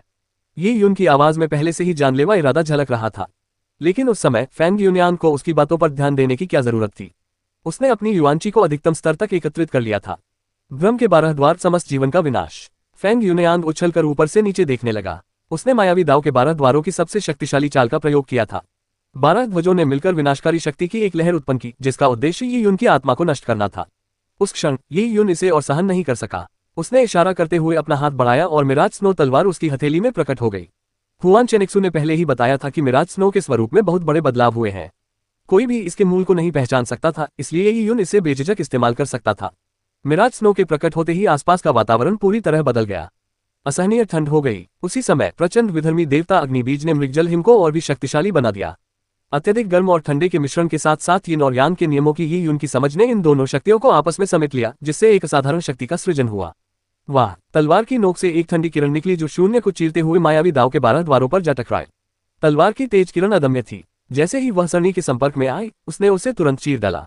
तलवार की किरण की गति कम नहीं हुई और जादुई आकृतियां एक के बाद एक चकनाचूर होने लगी। ये यून हाथ में तलवार लिए मायावी मार्ग के 12 द्वारों से बाहर निकला और एक नीली किरण में रूपांतरित हो गया, जो तुरंत फैंग यूनियान के सामने प्रकट हुई। क्या आकाश में बहुत ऊपर? फैंग यूनियान घबरा गया। उसने अपनी अंतरस्थानिक अंगूठी को पोंछते हुए तेजी से पीछे हटना शुरू किया ताकि वह एक कृपाण निकाल सके। लेकिन ये यून की तलवार बहुत तेज थी। उसने फैंग यूनियान की प्रतिक्रिया के समय को बहुत पीछे छोड़ दिया। तलवार की किरण के अंत में विधर्मी देवता अग्निबीज था, जो चरम यिनहिम प्रवणता के साथ मिश्रित था। अत्यधिक गर्मी और ठंड के बदलते दौर के साथ फैंग यूनियान की सुरक्षात्मक युआनची तुरंत चकनाचूर हो गई, क्योंकि मृगतृष्णा बर्फ सीधे उसके शरीर को भेद गई। पुआ! खून के छींटे उड़ रहे थे और फैंग यूनियान को ऐसा लग रहा था मानो उसके शरीर का दाहिना हिस्सा अराजक ऊर्जा में डूब गया हो। उसकी गर्मी उसके आंतरिक अंगों को राख में बदलने वाली थी, जबकि ठंड उसकी अस्थि मज्जा को जमा देने वाली थी। फैंग यूनियान के पास इस तरह के बल का विरोध करने का कोई तरीका नहीं था। उसी क्षण मिराज स्नो ने वार किया और खींचा, जिससे फैंग यूनियान की एक भुजा कट गई। फैंग यूनियान की इस भुजा ने जैसे ही उसकी अंतरस्थानिक अंगूठी में मौजूद तलवार को पकड़ा, वह तुरंत जम गई और बर्फ के भीतर भुजा आग की लिपटों से जलकर काली राख में बदल गई। ऊंचाई से गिरते हुए फैंग यूनियान दर्द से चीख उठा। बम! फैंग यूनियान पूरी ताकत से सिर के बल नीचे गिर पड़ा। उसके शरीर के दाहिने हिस्से से उसका पूरा हाथ कंधे से कटकर अलग हो गया था। उसके घाव को बर्फ से सील कर दिया गया था, लेकिन बर्फ के नीचे जले हुए घाव थे। यह बेहद दयनीय दृश्य था। दरअसल ये उनके हमले में चरम यिनहिम ऊर्जा और विधर्मी देवता अग्नि बीज समाहित थे। इन्होंने फैंग यूनयान की नसों को बुरी तरह से क्षतिग्रस्त कर दिया था। भारी मात्रा में दिव्य संसाधनों और कई महीनों के आराम के बिना उनका ठीक होना असंभव था। और यही यून की दया थी। अगर वह ऐसा नहीं करता तो उसके वार से फैंग यूनयान की जान जा सकती थी। उसने फैंग यूनयान को मुख्य रूप से उससे पूछताछ करने के लिए ही जिंदा छोड़ा था। दूसरा, ये यून मायरीड गॉडरिच के साथ अपने संबंधों को खराब नहीं करना चाहता था। वह जानता था कि मायरीड गॉड पेट्रियार्क ने फैंग यूनयान को संवारने में बहुत मेहनत की थी। इसके अलावा उन्होंने व्यक्तिगत रूप से फैंग यूनयान को मायरीड गॉडरिच के संप्रदाय प्रमुख के उत्तराधिकारी के रूप में पुष्टि करने के लिए एक बैठक आयोजित की थी। इस प्रकार फैंग यूनयान संभवतः मायरीड गॉड पेट्रियार्क के लिए बहुत महत्वपूर्ण था। उसे मारना मायरीड गॉड पेट्रियार्क का शत्रु बनने का सबसे तेज तरीका होता। ओल्ड स्नेक का समर्थन मिलने के बावजूद भी ये यून को उस लड़ाई में आत्मविश्वास की कमी थी। तुमने अभी क्या कहा? सेवन डिसोलेट्स के व्हाइट लूनर डिवाइन एम्पायर का वो प्रतिभाशाली व्यक्ति कौन था? ठंडी मिराज स्नो तलवार फैंग यूनयान के गाल के पास रखी थी। भीषण ठंड उसकी त्वचा को चुभ रही थी और उसके रोंगटे खड़े हो गए थे। बर्फीली ऊर्जा से उसकी त्वचा धीरे धीरे कट रही थी और मिराज स्नो की तलवार से खून की धाराएं बह रही थीं। हालांकि वे जल्दी ही लाल बर्फ के क्रिस्टल में जम गईं और गिर गईं। उन्होंने तलवार पर जरा भी दाग नहीं लगाया। तू फैंग यूनयान की आवाज कांप रही थी। उसे अभी तक होश नहीं आया था। वह इतनी आसानी से कैसे हार गया? उसके सामने खड़ा युवक इतना शक्तिशाली क्यों था? फैंग यूनयान को यकीन था कि उसकी उम्र का शायद ही कोई उसके बराबर का हो। हालांकि वह जानता था कि श्वेत चंद्र दिव्य साम्राज्य में उसका कोई खास स्थान नहीं है, लेकिन उसे पूरा विश्वास था कि वह असंख्य देव पर्वतमाला में सर्वोच्च स्थान प्राप्त कर सकता है। एक साधारण आमने सामने की लड़ाई में वह कैसे हार गया? और यह इतनी करारी हार थी। अध्याय 1265 लिन जिनटोंग। अनुवादक सीकेटेलन, संपादक सीकेटेलन। स्थिति को देखकर वहां मौजूद सभी वरिष्ठ और शिष्य पूरी तरह से अचंभित रह गए। उनका मानना था कि कुलपति के अंतिम शिष्य होने के नाते फैंग यूनयान की प्रतिभा शांत सागर के शिखर पर होगी और वह उसी स्तर के अन्य शिष्यों में अजेय होगा। दो महत्वाकांक्षी निजी शिष्यों के साथ युद्ध में फैंग यूनयान ने आसानी से जीत हासिल कर ली थी। कई प्रत्यक्षदर्शियों का मानना था कि उसने अभी तक अपनी पूरी ताकत का इस्तेमाल नहीं किया था, लेकिन अब ये यून का सामना करते हुए वह एक ही वार में पराजित हो गया। कुछ दिन पहले ये यून ने सोन बोवेन से लड़ाई की थी और उसे एक ही वार में हरा दिया था। अब उसने फैंग यूनयान को भी एक ही वार में हरा दिया। दोनों में लगभग कोई अंतर नहीं था। तो ये यून में किस तरह की शक्ति थी? कुलपति ने ये यून को अपना आखिरी शिष्य बनाकर ही स्वीकार कर लिया होता तो बेहतर होता। क्या आपने वह सवाल नहीं सुना जो मैंने अभी पूछा? जैसे ही ये यून ने अपना सवाल दोहराया, मिराज स्नो की तलवार लगातार फैंग यूनयान के गालों पर वार कर रही थी। फैंग यूनयान के चेहरे का दाहिना हिस्सा जम गया था और ऐसा लग रहा था जैसे उसे बार बार सुइयों से चुभोया जा रहा हो। उस क्षण उसका दिल अत्यधिक भय से भर गया। कड़ाके की ठंड में वह केवल हकलाते हुए बोला, मैंने कहा, ताकत के मामले में मैं बाईशानहे और लिन शिंटोंग से कमतर हूं। उद्धरण चिन्ह। लिन शिंटोंग कौन है? उसका क्या बैकग्राउंड है? ये यून ने फिर पूछा। लेकिन फैंग यूनयान को इसका जवाब कैसे पता चल सकता था? सात वीरान महाद्वीप में वह एक छोटे से संप्रदाय का शिष्य मात्र था, श्वेत चंद्र दिव्य साम्राज्य का नागरिक नहीं। उसने अपना सिर हिलाया, अभी भी असमंजस में था। मैं सचमुच नहीं जानता। मैं बस इतना जानता हूं कि वह श्वेत चंद्र देवी महारानी की आखिरी शिष्या है। फैंग यूनयान का जवाब सुनकर ये यून ने भौहें चढ़ा ली। वह उस जवाब से संतुष्ट नहीं था। वह पूरी तरह से निश्चित नहीं था कि लिन शिंटोंग उसकी पत्नी ही थी। हालांकि ध्यानपूर्वक सोचने पर ये यून को राजकुमारी श्वेत लोमड़ी से सुनी हुई बात याद आई कि लिन शिंटोंग के साथ कुछ ऐसी संयोगवश घटनाएं घटी थी जिनसे उसकी शक्ति में बहुत वृद्धि हुई थी। वह जानता था कि लिन शिंटोंग भी सिंघोल में आ चुकी थी। अपनी जरूरत की हर चीज खरीदें। एली एक्सप्रेस ऐप खोलें। छूट और मुफ्त शिपिंग के साथ बेहतरीन डील पाएं। एली एक्सप्रेस से खरीदें। अपनी जरूरत की हर चीज खरीदें और देखें। अपनी जरूरत की हर चीज खरीदें। एली एक्सप्रेस ऐप खोलें। सिंघोल में उतने ही योद्धा थे जितने गंगा नदी में रेत के कण होते हैं। एक ही नाम के लोगों का होना कोई असामान्य बात नहीं थी। हालांकि वह एक असाधारण प्रतिभाशाली थी। प्रतिभाशाली लोगों की संख्या बहुत कम थी, इसलिए दो लोगों का एक ही नाम होने की संभावना नगण्य थी। ये यून, तुम क्या कर रहे हो? क्या तुम अभी तक जूनियर ब्रदर फैंग यूनयान को रिहा नहीं करने वाले हो? फैंग यूनयान का सिर लगभग पूरी तरह से बर्फ में जमने वाला था। ये देखकर कैंगवू जोर से चिल्लाया। ये यून ने पीछे मुड़कर कांगवू की ओर देखा। उसकी नजरें इतनी गहरी थी कि कांगवू के घुटने कांपने ही वाले थे। ये यून का व्यवहार बहुत ही विचित्र था। उसकी शक्ति इतनी अधिक कैसे थी?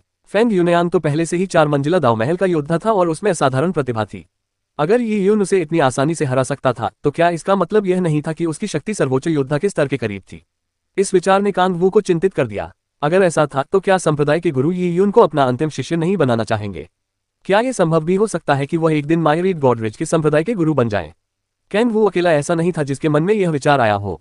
युद्ध के कई प्रत्यक्षदर्शियों ने भी यही सोचा। ये यून द्वारा फैंग यूनयान की क्रूर पराजय कुलपिता के लिए एक अपमान प्रतीत हुई, लेकिन असंख्य देव कुलपिता की परंपरा के अनुसार अंततः फैंग यूनयान को कुचलने की अपनी क्षमता के लिए उसकी प्रशंसा की जाएगी। जब ये यून सीधे उच्च पद पर आसीन हो गया तो उसे नाराज करने वालों को किस प्रकार का फल मिलना चाहिए था? झांग तियानशियांग और सोंग झानचेन के चेहरे पीले पड़ गए थे। अगर ये यून सत्ता में आ गया तो सवाल सिर्फ फल के प्रकार का नहीं रह जाएगा। संभव है कि उनका पूरा परिवार ही मायरीड गॉडरिच से मिट जाए। उस समय झांग तियानशियांग और सोंग झानचेन की मानसिक स्थिति ऐसी नहीं थी कि वे यून द्वारा कुछ कनिष्ठों की हत्या करने की परवाह करें। जूनियर ब्रदर ही, बेहतर होगा कि आप फेंग यूनयान को मेरे हवाले कर दें। आखिर वह कुलपति का शिष्य है। कैंग वू जानता था कि वह ये यून को दबा नहीं सकता, इसलिए उसने उस पर दबाव डालने के लिए कुलपति का जिक्र किया। ये यून की भौहें थोड़ी तन गईं। उसे अपने सवाल का संतोषजनक जवाब नहीं मिलेगा और फेंग यूनयान को बंधक बनाकर रखने का कोई फायदा नहीं था। इसके अलावा उसे ये भी नहीं पता था कि असंख्य देवों के मुखिया की क्या योजनाएं हैं। फेंग यूनयान शायद उसके लिए बहुत उपयोगी थी। ये यून के पास फेंग यूनयान को मारने का कोई कारण नहीं था। ये यून ने फेंग यूनयान को लात मारी, जिससे उसका शरीर दूर जा गिरा। कुछ देर लुढ़कने के बाद वह कैंग वू की बाहों में जा गिरा। फेंग यूनयान के शरीर को छूते ही कैंग वू को ऐसा लगा जैसे वह बर्फ के एक टुकड़े को छू रहा हो। कैंग वू ने गहरी सांस ली और अपनी अंतरस्थानिक अनुभूति से एक गोली निकालकर फेंग यूनयान को खिला दी। वहां मौजूद लोगों ने एक दूसरे को देखा। किसी ने कल्पना भी नहीं की थी कि फेंग यूनयान को ये यून द्वारा पल भर में हराया जा सकता है।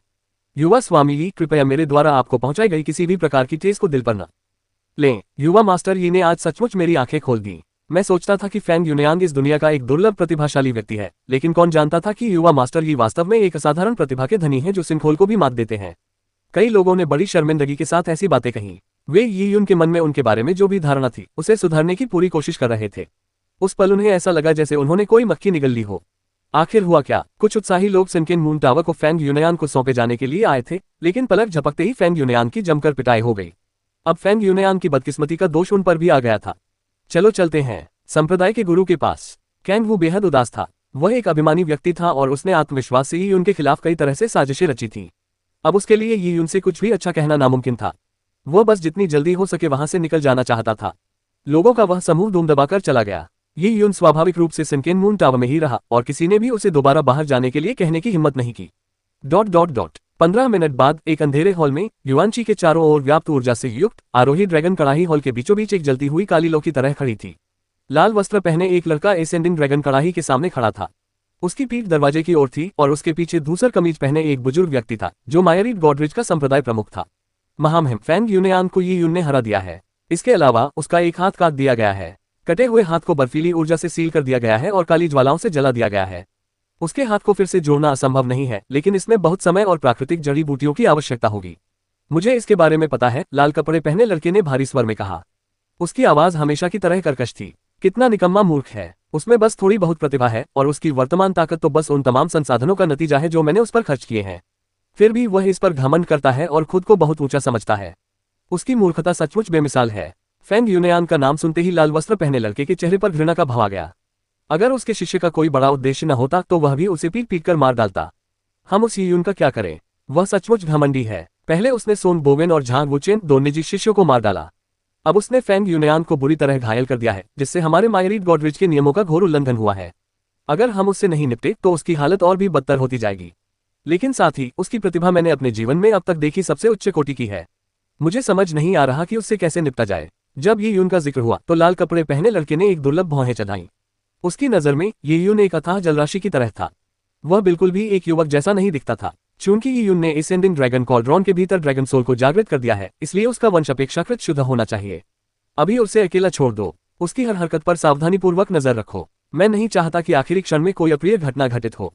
मैं पहले से ही उस पर नजर रख रहा हूँ। संप्रदाय के प्रमुख को आदेश मिला। मैं ये सुनिश्चित करने के लिए अपनी पूरी कोशिश करूंगा कि सब कुछ सुचारू रूप से चले। अध्याय 1266 आने वाला तूफान। अनुवादक सीकेटेलिन, संपादक सीकेटेलिन। ये यून द्वारा फेंग यूनयान की भुजा काटने के बाद मायरीड गॉडरिच में उसकी स्थिति तुरंत नाजुक हो गई। कई लोग सिनकेन मून टावर के पास से गुजरने से भी डरने लगे।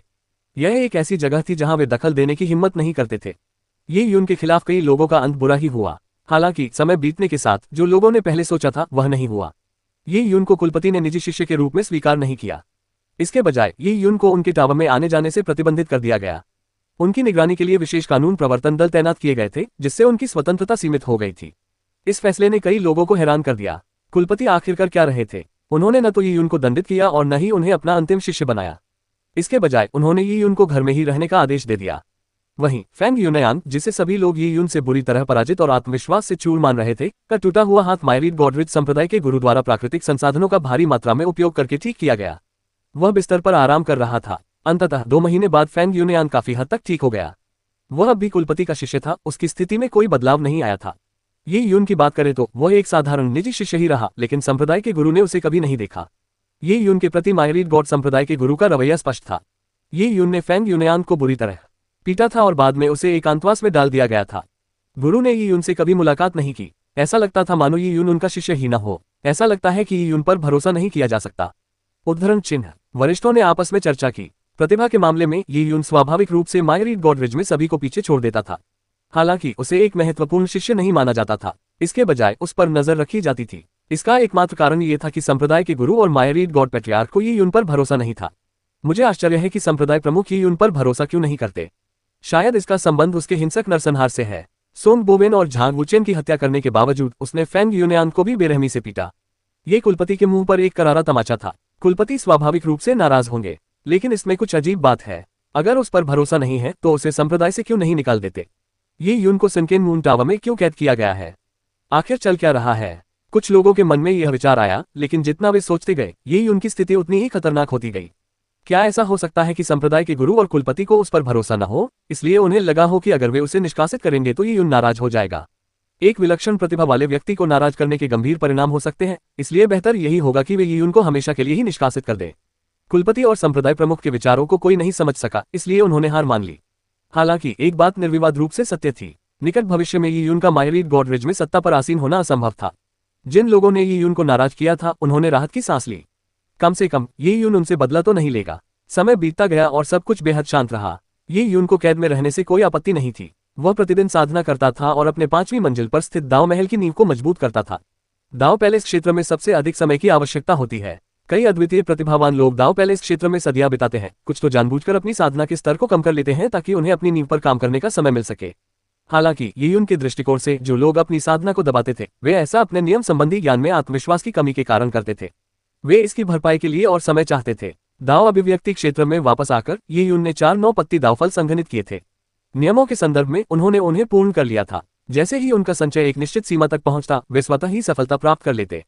ये यून, मुझे बिल्कुल भी पता नहीं है कि असंख्य देव कुलपति आजकल क्या कर रहे हैं। यहाँ तक कि मैं भी उनकी जांच करने में असमर्थ हूँ। एक दिन बूढ़ा सांप अचानक प्रकट हो गया। ऐसा लगा मानो वह ये यून के साधना कक्ष में अचानक प्रकट हो गया हो। क्या गलत। उस बूढ़े संकी ने अपने रिहायशी इलाके को छिपाने के लिए एक सुरक्षा घेरा बना रखा है। मेरी नजर उसे भेद नहीं पा रही है। अगर मैं जबरदस्ती उसमें घुसने की कोशिश भी करूं तो उसे जरूर पता चल जाएगा। बूढ़े सांप के चेहरे पर एक दुर्लभ गंभीर भाव प्रकट हुआ। ये यून ने कोई प्रतिक्रिया नहीं दी। चूंकि बूढ़े सांप को कोई हल नहीं सूझ रहा था, इसलिए यह स्वाभाविक था कि उसके पास भी कोई हल नहीं था। बूढ़ा सांप ये यून के पत्थर के पलंग पर बैठा और शराब से भरा एक लौकी निकाला। पीते हुए उसने कहा, मुझे बार बार ऐसा लग रहा है कि वह कुछ योजना बना रहा है, पर मैं समझ नहीं पा रहा हूं कि क्या। तुम्हें कैद करके उसने शायद ये संकेत दिया है कि वह निकट भविष्य में तुम्हें निशाना बनाएगा। अगर तुम इसी तरह असंख्य देव पर्वत श्रृंखला में रहे तो खतरा हो सकता है। बूढ़े सांप ने ईमानदारी से बात की। उसे पूरी तरह से यकीन नहीं था कि वही यून की रक्षा कर पाएगा। ये यून थोड़ा हिचकिचाया। वरिष्ठ, क्या आपको लगता है कि आप आमने सामने की लड़ाई में असंख्य देव कुलपति का मुकाबला कर सकते हैं? ये यून का सवाल सुनकर बूढ़े सांप ने अपने लौकी के बर्तन में रखी शराब को हिलाया। काफी देर बाद उसने एक लंबी आह भरते हुए कहा, मेरी ताकत उतनी नहीं है जितनी तुम सोचते हो। शायद तुम्हें लगता है कि मेरी ताकत इतनी अथाह है कि मैंने जानबूझकर उसे छिपा रखा है, लेकिन असल में तुम गलत हो। मेरी क्षमताओं की भी कुछ सीमाएं हैं। एक बार मुझे गंभीर चोट लगी थी। मेरे शरीर की शक्ति अवरुद्ध हो गई है। अगर मुझे कुछ करना है तो पहले मुझे अपनी शक्ति को मुक्त करना होगा। जितना अधिक मैं शक्ति मुक्त करूंगा उतना ही अधिक शक्तिशाली बनूंगा, लेकिन इससे मेरे शरीर को उतना ही अधिक नुकसान भी होगा। अगर मैं अपने भीतर की 60 से 70% शक्ति को मुक्त कर दूं तो मायरीड गॉडरिज या पूरे कामसी में भी कोई मेरा मुकाबला नहीं कर सकता। हालांकि इससे मेरे शरीर को बहुत गंभीर नुकसान होगा। इससे शायद मैं गहरी नींद में भी सो जाऊं। मैं अपनी शक्ति का इतना अधिक उपयोग न करने की कोशिश करता हूं, वरना मेरा जीवन काल बहुत कम रह जाएगा। बूढ़े सांप ने अपनी आत्मा का एक घूंट पीने के बाद अपना मुंह पोंछा। उसने लंबा जीवन जिया था और ऐसी ऐसी चीजें देखी थी जिनके बारे में कोई नहीं जानता था।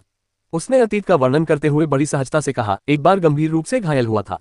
ये सुनकर ये यून दंग रह गया। बूढ़े सांप को इतनी गंभीर चोट किसने पहुंचाई होगी? ये पहली बार था जब वह ओल्ड स्नेक को इतने गंभीर लहजे में अपने अतीत के बारे में बताते हुए सुन रहा था। उसे कभी उम्मीद नहीं थी कि ओल्ड स्नेक के इस तरह के व्यवहार का कारण उसकी गंभीर चोटें थीं। लेकिन फिर भी अपनी शक्ति के एक हिस्से को उजागर करके वह आसानी से शांत सागर पर प्रभुत्व स्थापित कर सकता था। अपने चरम पर वह कैसा दिखता होगा? जब ये यून ने ध्यान से याद किया तो उसे याद आया कि पहली बार मिलने पर वह उस बूढ़े व्यक्ति के साधना स्तर के बारे में जानने के लिए उत्सुक था। उसे शक था कि वह उसे बेवकूफ बना रहा है, इसलिए उसने बैंगनी क्रिस्टल ओरिजिन की ऊर्जा दृष्टि का उपयोग करके बूढ़े सांप के शरीर को देखा। उसने पाया कि बूढ़े सांप का साधना स्तर बेहद खराब था। फर्क सिर्फ इतना था कि उसके शरीर में एक भूरे रंग का ऊर्जा पिंड था। हालांकि ये युन ये पता नहीं लगा पाया कि वह भूरा ऊर्जा पिंड क्या था। देखने से ऐसा लगता है कि वह धूसर ऊर्जा का पिंड उसी चीज से संबंधित था जिसका अनुभव ओल्ड स्नेक ने पहले किया था। ऐसा प्रतीत होता था कि उसकी चोटें ही ओल्ड स्नेक के एकांत जीवन जीने का मुख्य कारण थी। अपनी शक्तियों को सील कर लेने के कारण वह आमतौर पर एक साधारण और कमजोर बूढ़े धोखेबाज की तरह दिखाई देता था। कोई भी उसे गंभीरता से नहीं लेता था। बूढ़े सांप ने जीवन के कई उतार चढ़ाव देखे थे, इसलिए अब उसे छोटी मोटी बातों से कोई फर्क नहीं पड़ता था। इसी वजह से वह जीवन को एक खेल की तरह लेता था। उसे उस छोटे से संप्रदाय की भी परवाह नहीं थी जो अतीत में दूसरों द्वारा छीन लिए जाने पर खत्म हो गया था। ये युन ने पूछा, वरिष्ठ, यदि आप थोड़े समय में ही असंख्य देव कुलपति को हरा सकते हैं और इसके लिए चुकाई जाने वाली कीमत सहनीय सीमा के भीतर है, तो आप अभी कार्रवाई क्यों नहीं करते और सीधे असंख्य देव कुलपति को मारकर आरोही ड्रैगन कड़ाही प्राप्त क्यों नहीं करते?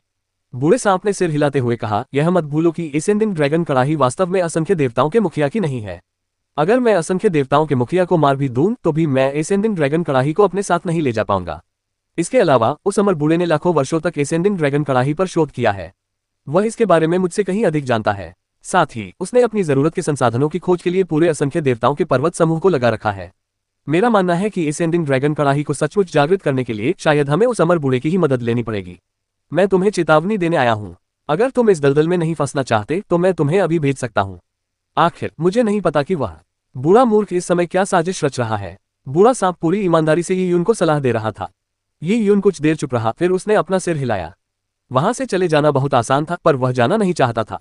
उसे यह बात लगातार महसूस हो रही थी कि 12 दाव पूर्वजों की दिव्य कलाकृतियों का मामला स्वर्ग और पृथ्वी के रहस्यों से जुड़ा हुआ है। अगर वह आज चला जाता तो शायद वह बहुत कुछ खो देता। हे बच्चे, मुझे पता था कि तुम मेरे कहने से पहले ही जाने से इनकार कर दोगे। बूढ़ा सांप अचानक हंस पड़ा और अपनी शराब पीता रहा। वरिष्ठ, जैसा कि आपने अनुमान लगा ही लिया, फिर भी आपने मुझसे क्यों पूछा? मैं बस तुम्हें मानसिक रूप से तैयार कर रहा हूँ। अगर कुछ गड़बड़ हो जाए तो मुझे दोष मत देना। चिंता मत करो, तुम वो हो जिसे लड़की चेनिक्सू ने मुझे सौंपा है। चाहे मुझे अपनी 50% शक्ति भी जोखिम में डालनी पड़े, मैं तुम्हारी अच्छी तरह रक्षा करूंगा। और अगर सब कुछ विफल हो जाए तो मैं ये सुनिश्चित करूंगा कि तुम्हारा शरीर अंतिम संस्कार के लिए सुरक्षित रहे। जैसे जैसे बूढ़ा सांप बोलता गया, उसका लहजा लापरवाह होता गया। ये युन ने अवाक होकर सिर हिलाया। हालांकि चूंकि ओल्ड स्नेक ने कहा था कि वह आमने सामने के हमले में मायरीड गॉड पेट्रियार्क को हरा सकता है, इसलिए यह संभावना नहीं थी कि उन्हें कोई गंभीर समस्या आएगी। बच्चे, ये निशान तुम्हारे लिए है। जैसे ही बूढ़े सांप ने बोलना शुरू किया, उसने अपना हाथ उठाया और एक निशान बनाया। उसने प्रकाश की एक धारा भेजी जो सीधे ही उनके शरीर में समा गई। अगर आपको किसी भी तरह का खतरा महसूस हुआ तो यह निशान तुरंत टूट जाएगा और मुझे इसका एहसास हो जाएगा। इसलिए आपको बता दूं कि मैं अपनी दृष्टि से लगातार आपके इस डूबे हुए चंद्रमा टावर पर नजर रख रहा हूं। आपके शरीर पर निशान छोड़ना तो बस एक अतिरिक्त उपाय है। जैसे ही बूढ़े सांप ने बोलना शुरू किया, उसकी आकृति पलक झपकते ही कमरे से गायब हो गई। ये युन ने उस पत्थर के पलन की ओर देखा जहां से बूढ़ा सांप गायब हो गया था। उसने गहरी सांस ली। तेज हवा आने वाले तूफान का संकेत दे रही है। वह ये देखने के लिए इंतजार कर रहा था कि असंख्य ईश्वर कुलपति आगे क्या करेंगे। अध्याय 1267, आत्मा का बीज। अनुवादक सीकेटेलिन, संपादक सीकेटेलिन। 3 महीने बाद मायरीड गॉड रेस्टोरेंट की सबसे ऊपरी मंजिल पर स्थित गॉड कक्ष में लजीज व्यंजनों से सजी एक मेज लगाई गई। उस मेज पर परोसे गए व्यंजनों की कीमत उस कीमत से कहीं अधिक थी जो ये युन ने उस समय खाई थी। आकर्षक पोशाक पहने 8 महिला परिचारिकाएं मेज के चारों ओर ग्राहकों की सेवा में लगी हुई थीं। कुछ शराब परोस रही थी, कुछ चाय दे रही थी, कुछ भोजन परोस रही थी, जबकि बाकी ग्राहक की मालिश कर रही थी। फेंग यूनयांग 8 महिला परिचारिकाओं के बीच बैठा था और उन्हें गले लगाते हुए पूरी तरह से उनकी सेवाओं में लिप्त था। और उनके सामने अन्य निजी शिष्य बैठे थे। हालांकि फेंग यूनयांग को ये युन ने इतनी बेरहमी से पीटा था कि उनकी एक भुजा कट गई थी, फिर भी वे कुलपति के अंतिम शिष्य बने रहे।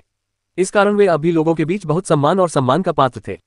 फेंग यूनयांग को ऐसे दिन बहुत अच्छे लगते थे। एक छोटे से संप्रदाय से उठकर एक शक्तिशाली सत्ता का उत्तराधिकारी बनना उनके लिए एक अविश्वसनीय उपलब्धि थी। इससे उन्हें अपार संतोष मिलता था। युवा संप्रदाय प्रमुख ये युन को लगभग आधे साल से एकांतवास में रखा गया है। ऐसा लगता है कि यह सिलसिला जारी रहेगा। ये स्पष्ट रूप से कुलपति द्वारा ये युन को दी जाने वाली सजा है, लेकिन ये बहुत हल्की है, किसी ने कहा। सभी जानते थे कि ये युन फेंग यूनयान के लिए एक कांटा थी। यदि कोई फेंग यूनयान के साथ मित्रता रखना चाहता था तो ये उनकी बुराई करना अनिवार्य था। ये युन का नाम सुनते ही फेंग यूनयान ने अपनी भौहें सिकोड़ ली। वह गुस्से से ये युन पर भड़क उठा। अगर उसके गुरु ने उसकी बाह को दोबारा जोड़ने के लिए इतनी बड़ी कीमत न चुकाई होती तो वह जीवन भर अपाहिज रहता। हम गुरुजी मेरे लिए पहले से ही बड़ी मात्रा में प्राकृतिक खजाने खोज रहे हैं। कुछ महीनों में इन प्राकृतिक खजानों को परिष्कृत करके एक औषधीय द्रव बनाया जाएगा जो मेरे शरीर को शुद्ध करेगा। जब वह समय आएगा तो मेरी शक्ति में अभूतपूर्व वृद्धि होगी। उसी युन ने 6 महीने पहले मेरी बाह काट दी थी, लेकिन जब मैं अपार शक्ति प्राप्त कर लूंगा तो मैं उसके सभी अंगों को काट दूंगा, उसकी नाक और कान काट दूंगा और उसे एक खंभे में बदल दूंगा। फेंग यूनयांग ने लगभग आधा जग अमरता पे पी लिया था और उसे हल्का नशा हो गया था। वैसे भी उसका स्वभाव अडिग और जिद्दी था, इसलिए अमरता पे पीने के बाद वह अपनी बात कहने में बिल्कुल भी संकोच नहीं करता था। ओह, युवा संप्रदाय प्रमुख, क्या आपका मतलब यह है कि कुलपति द्वारा 6 महीने पहले तैयार की गई वस्तुओं की सूची पहले ही एकत्र कर ली गई है? फेंग यूनयान की बातें सुनकर वहां मौजूद लोगों को तुरंत वह सूची याद आ गई जो कुलपति ने उस समय निकाली थी। उस सूची में उल्लिखित सामग्रियां खगोलीय कीमतों पर बिकती थी, इसलिए उन्हें पाने के लिए अपार धन दौलत के साथ साथ थोड़ी किस्मत की भी जरूरत होती थी। स्वयं असंख्य देवताओं के कुलपति को भी इन सामग्रियों को इकट्ठा करना बेहद मुश्किल लगता। इसीलिए उन्होंने असंख्य देवताओं की पहाड़ी पर बसे 100 से अधिक परिवारों को अपने पारिवारिक संबंधों का उपयोग करने के लिए प्रेरित करने हेतु आकर्षक पुरस्कारों की पेशकश की। इतने सारे पारिवारिक समूहों के साथ, जिनमें से कई शांत सागर में इतने गहरे स्तर पर बसे हुए थे कि उनकी जड़ें बहुत गहरी थी, इससे वस्तुओं की खोज बहुत अधिक कुशल हो गई। आधे से ज्यादा इकट्ठा हो चुके हैं, कुछ अभी तक नहीं मिले हैं। मुझे लगता है कि उन्हें जल्द ही मिलने की कोई संभावना नहीं है, इसलिए कुलपति ने औषधीय द्रव को परिष्कृत करना शुरू करने की योजना बना ली है, फेंग यूनयान ने गर्व से कहा। तो क्या हुआ अगर ये यून इतना शक्तिशाली था? क्या उसकी ताकत के बावजूद भी उसे नजरअंदाज नहीं किया गया? क्या उसे जमीन पर नहीं रखा गया? वह फेंग यूनयान की बराबरी कैसे कर सकता था? एक बार जब उसका शरीर पूरी तरह से शुद्ध हो जाता तो ये यून का समय समाप्त हो जाता। फेंग यूनयान ने ये यून को जान से मारने का पक्का इरादा कर लिया था। उसे पता था कि कुलपति और संप्रदाय प्रमुख भी ये यून को पसंद नहीं करते थे, बल्कि वे उससे घृणा करते प्रतीत होते थे। उसने अनुमान लगाया कि यून को कैद करने के पीछे मूल उद्देश्य ये था कि उन्हें डर था कि यून एक दिन अपनी शक्ति बढ़ा लेगा और मायरीड गॉडरिच पर बदला लेगा। इसलिए यदि वह यून को मार भी देता तो भी कुलपति और संप्रदाय प्रमुख उसे दोषी नहीं ठहराते, बल्कि वह उनके मन की चिंता को दूर कर देता। ये सोचकर फेंग यूनयान और भी उत्साहित हो गई। ये यून को मारना उसके मानसिक विकारों को दूर कर सकता था और उसकी सार्वजनिक बदनामी को मिटा सकता था। भविष्य में उसके लिए असीमित संभावनाएं थीं। दुनिया सचमुच उसके अधीन होगी, जिससे वह अनगिनत सुंदरियों का आनंद ले सकेगा और 10 मिलियन वर्षों का जीवनकाल प्राप्त कर सकेगा। क्या यही जीवन की चरम सीमा नहीं थी? युवा संप्रदाय प्रमुख, कुलपति द्वारा इतना सम्मान दिया जाना वास्तव में आपका सौभाग्य है। आप हमें बेहद ईर्ष्या का पात्र बनाते हैं। वहां मौजूद लोगों ने ये बातें ईर्ष्या से भरी आवाज में कही। वे जानते थे कि फेंग यूनयान की प्रतिभा असाधारण तो नहीं थी, लेकिन उनकी प्रतिभा से कहीं बेहतर थी।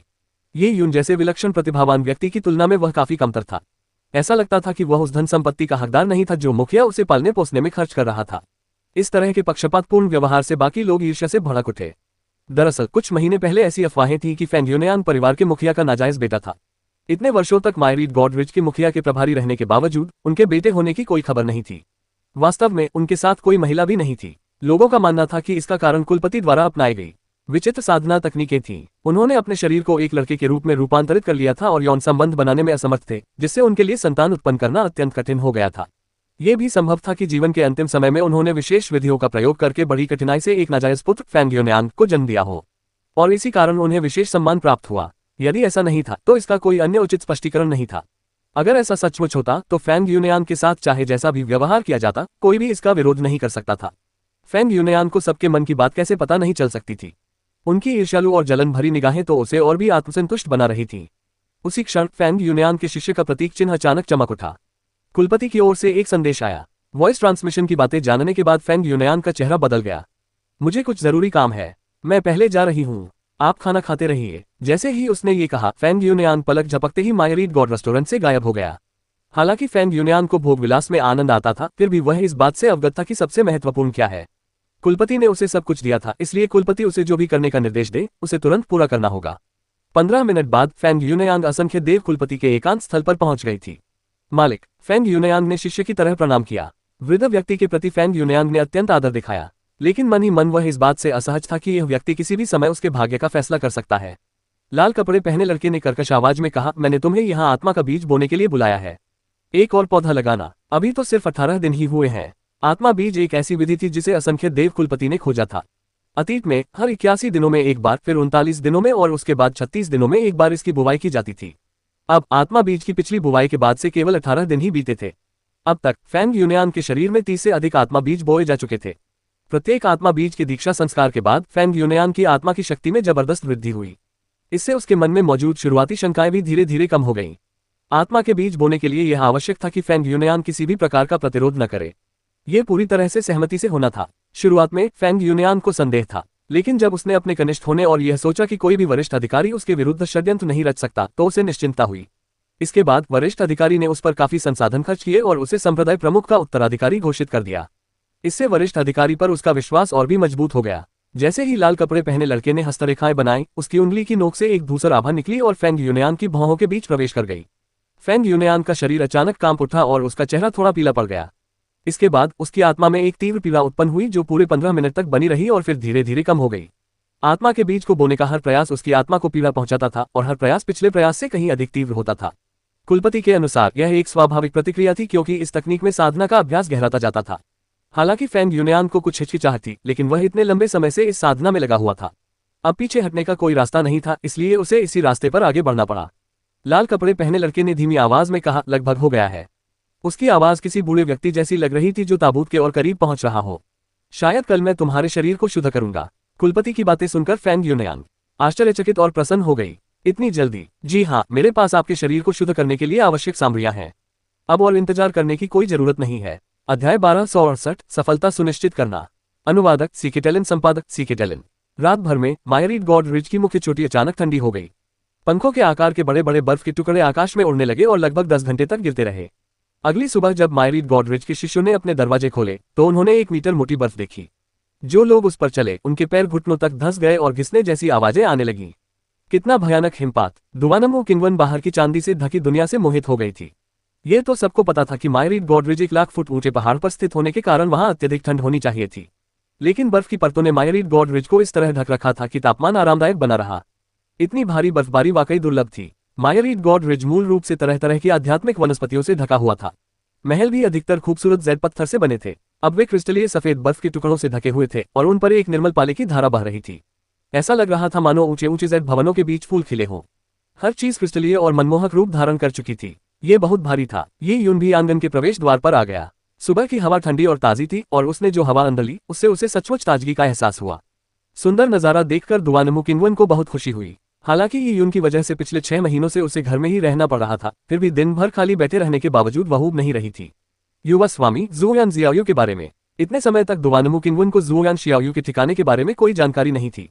हालांकि वह कभी ज़ुओयान शियाओयू को अपनी प्रतिद्वंदी मानती थी, लेकिन उसके साथ उसका अपनापन भी था, इसलिए वह सोचती रहती थी कि वह कहाँ है।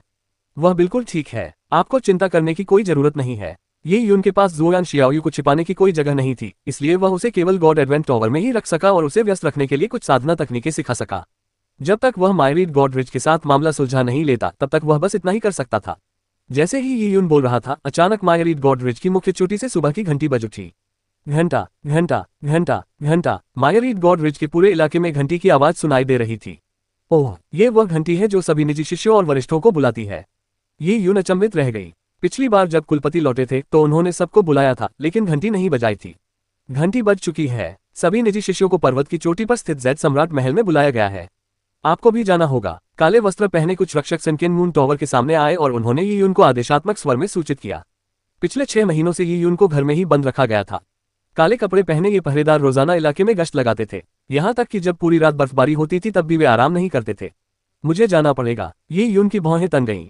क्या उसे सजा मिलने के बावजूद जाना पड़ेगा? प्रश्नवाचक चिन्ह। उसे पूर्वाभास हो गया था कि जैड सम्राट महल की यात्रा के दौरान कुछ घटित होने वाला है। हालांकि बूढ़े सांप ने उस पर अपनी छाप छोड़ दी थी। अगर उसे किसी भी खतरे का सामना करना पड़ता तो बूढ़े सांप को तुरंत पता चल जाता। इसके अलावा बूढ़े सांप ने यह भी कहा था कि असंख्य देव कुलपति भी उसके बराबर नहीं है, इसलिए चिंता की कोई खास बात नहीं थी। इस विचार से प्रेरित होकर ये यून ने काले वस्त्र पहने रक्षकों का अनुसरण किया और जैड सम्राट महल की ओर चल पड़ा। रास्ते में उन्होंने कई निजी शिष्यों और वरिष्ठों को समूहों में यात्रा करते देखा।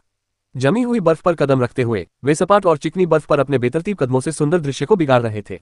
अंततः बुलाए गए वरिष्ठ और शिष्य जैड सम्राट महल के सामने एक चौक पर एकत्रित हुए। हालांकि ये यून कुछ विशेष था। वह काले वस्त्र पहने कुछ रक्षकों से घिरा हुआ था, जिससे वह सबसे अलग दिख रहा था। जैड सम्राट महल के बीचों बीच ये यून ने फेंग यूनियान को एक नजर में देख लिया। आज फेंग यूनियान ने युवा संप्रदाय प्रमुख का विशेष वस्त्र पहना था। ये वस्त्र विशेष रूप से दर्जी द्वारा सिलवाया गया था और इसकी कारीगरी को देखकर स्पष्ट था कि इसमें केवल सर्वोत्तम वस्त्रों का ही प्रयोग किया गया था। ये वस्त्र साधना और रक्षा दोनों में सहायक था और इसकी कीमत 8 मिलियन स्पिरिट जेड थी। कई लोग इस भव्य वस्त्र से ईर्ष्या कर रहे थे। फेंग यूनियान की स्थिति में कोई बदलाव नहीं आया था, इसलिए वह तारों से घिरे चंद्रमा की तरह बने रहे। ये यून के साथ एक स्पष्ट विरोधाभास पैदा करता था। क्या ये यून नहीं है? क्या उसे सचमुच रिहा कर दिया गया है? वाह, अच्छी बात है। उसे थोड़ी ताजी हवा चाहिए, वरना वह अंदर दम घुटकर मर सकता है। फेंग यूनियान के बगल में खड़े किसी व्यक्ति ने ये यून को देखकर उपहासपूर्वक ये कहा। ये सोंग बोगेन के पिता सोंग झांगचेन थे।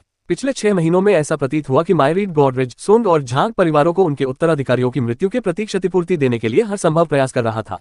उसने दोनों परिवारों से असाधारण प्रतिभा वाले 2 युवकों का चयन किया और उन्हें अपना निजी शिष्य बना लिया। इससे सोंग और झांग परिवार का आत्मविश्वास काफी बढ़ गया। इसके अलावा उन्हें कांग वू और फेंग यूनियान से पता चला कि कुलपिता यून को किसी भी प्रकार से महत्व नहीं देते थे। बल्कि कुलपिता ये यून को खत्म करने की गुप्त योजना बना रहे थे। इससे सोंग और झांग परिवार में ये यून के प्रति भय का भाव खत्म हो गया। फेंग यूनयांग ने ये यून की ओर देखा। उसकी निगाहों में उपहास का भाव था। वह भली भांति जानता था कि कुलपति ने आज ये सभा अपने शरीर को शुद्ध करने के लिए बुलाई थी। इसके बाद उसकी साधना का स्तर अत्यंत तीव्र गति से बढ़ेगा और ये यून उसका प्रतिद्वंदी नहीं रहेगा। ये यून, बहुत दिनों बाद मिले। क्या हालचाल है? क्या तुम परोल पर बाहर हो? जेल में क्यों नहीं हो? कितनी दयनीय बात है। 6 महीने पहले तुमने मुझे हरा दिया था, तो क्या हुआ?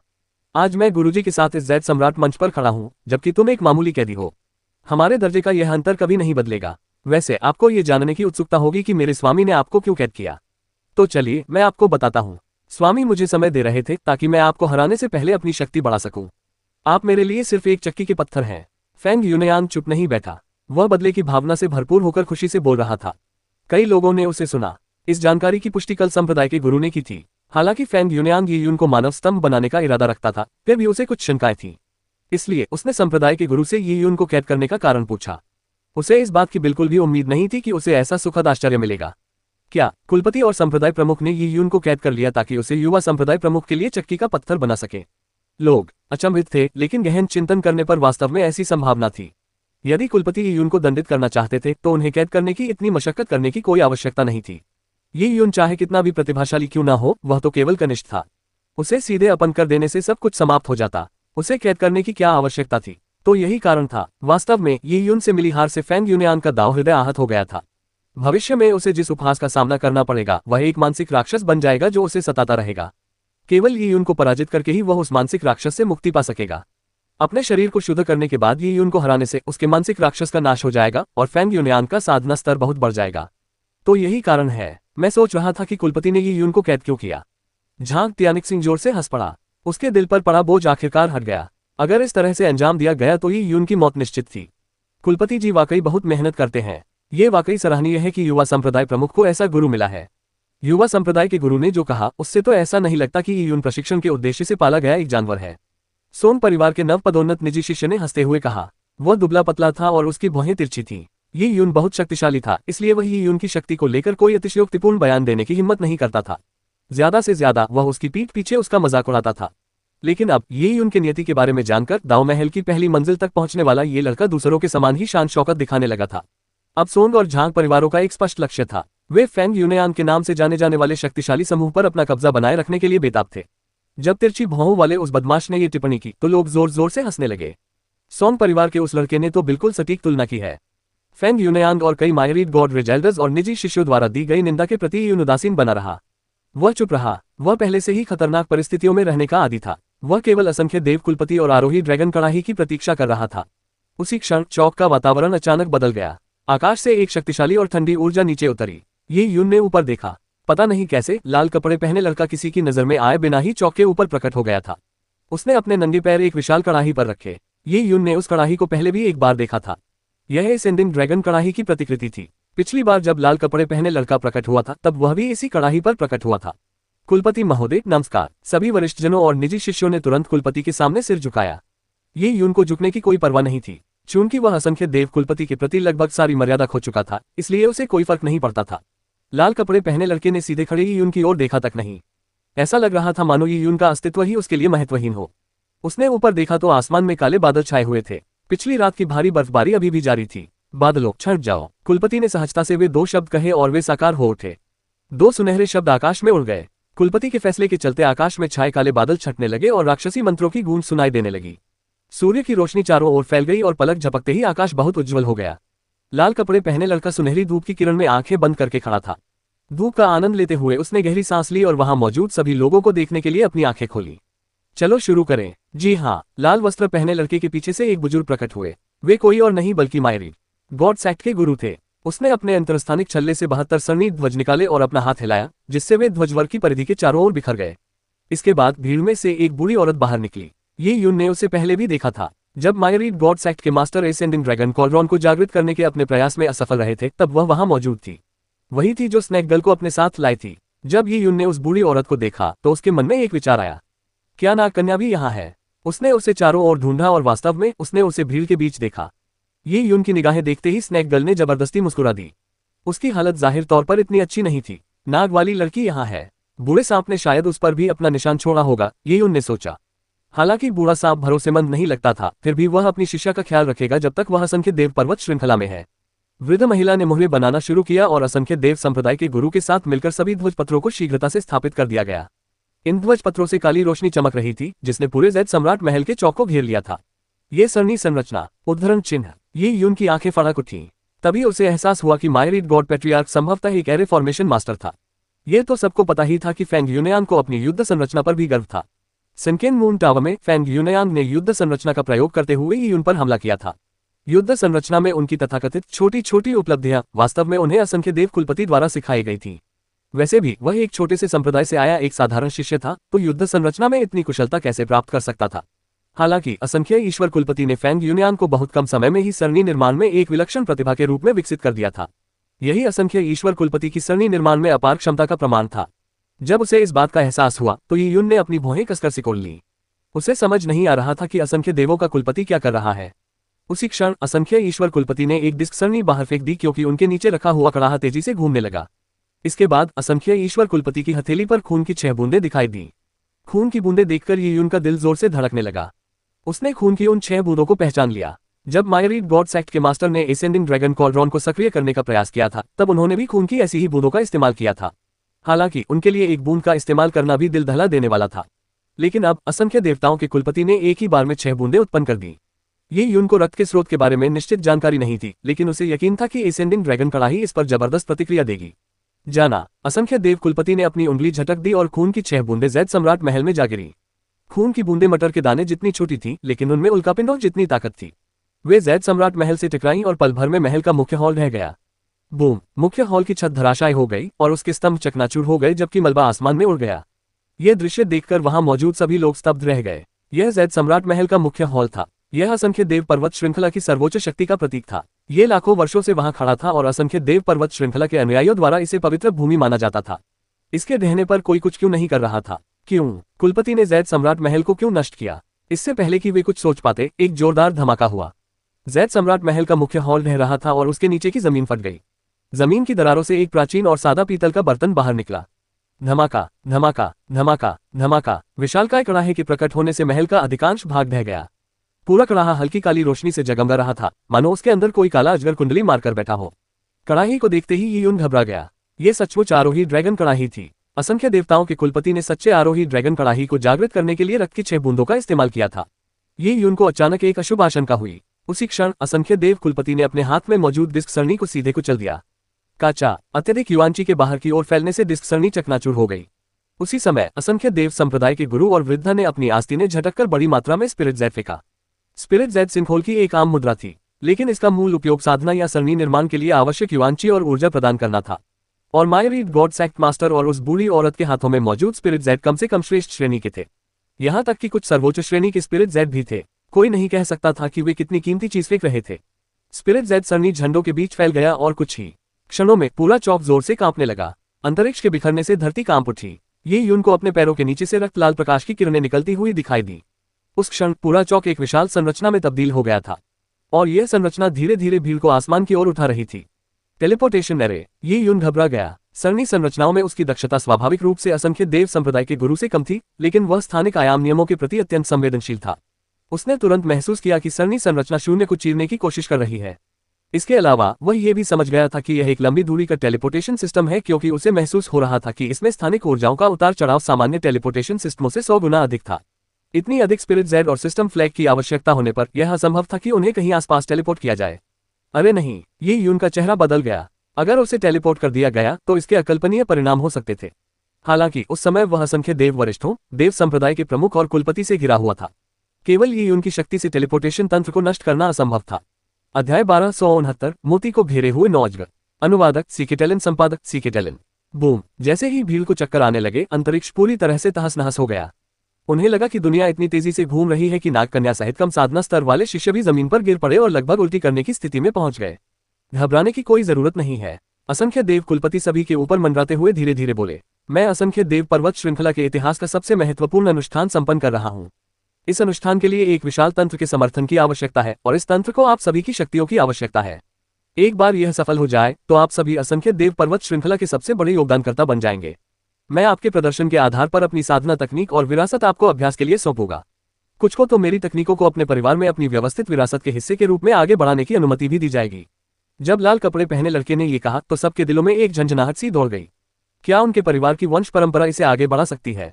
क्या इसका मतलब यह नहीं था कि वे इसे अपने बच्चों और पोते पोतियों को भी सिखा सकते थे?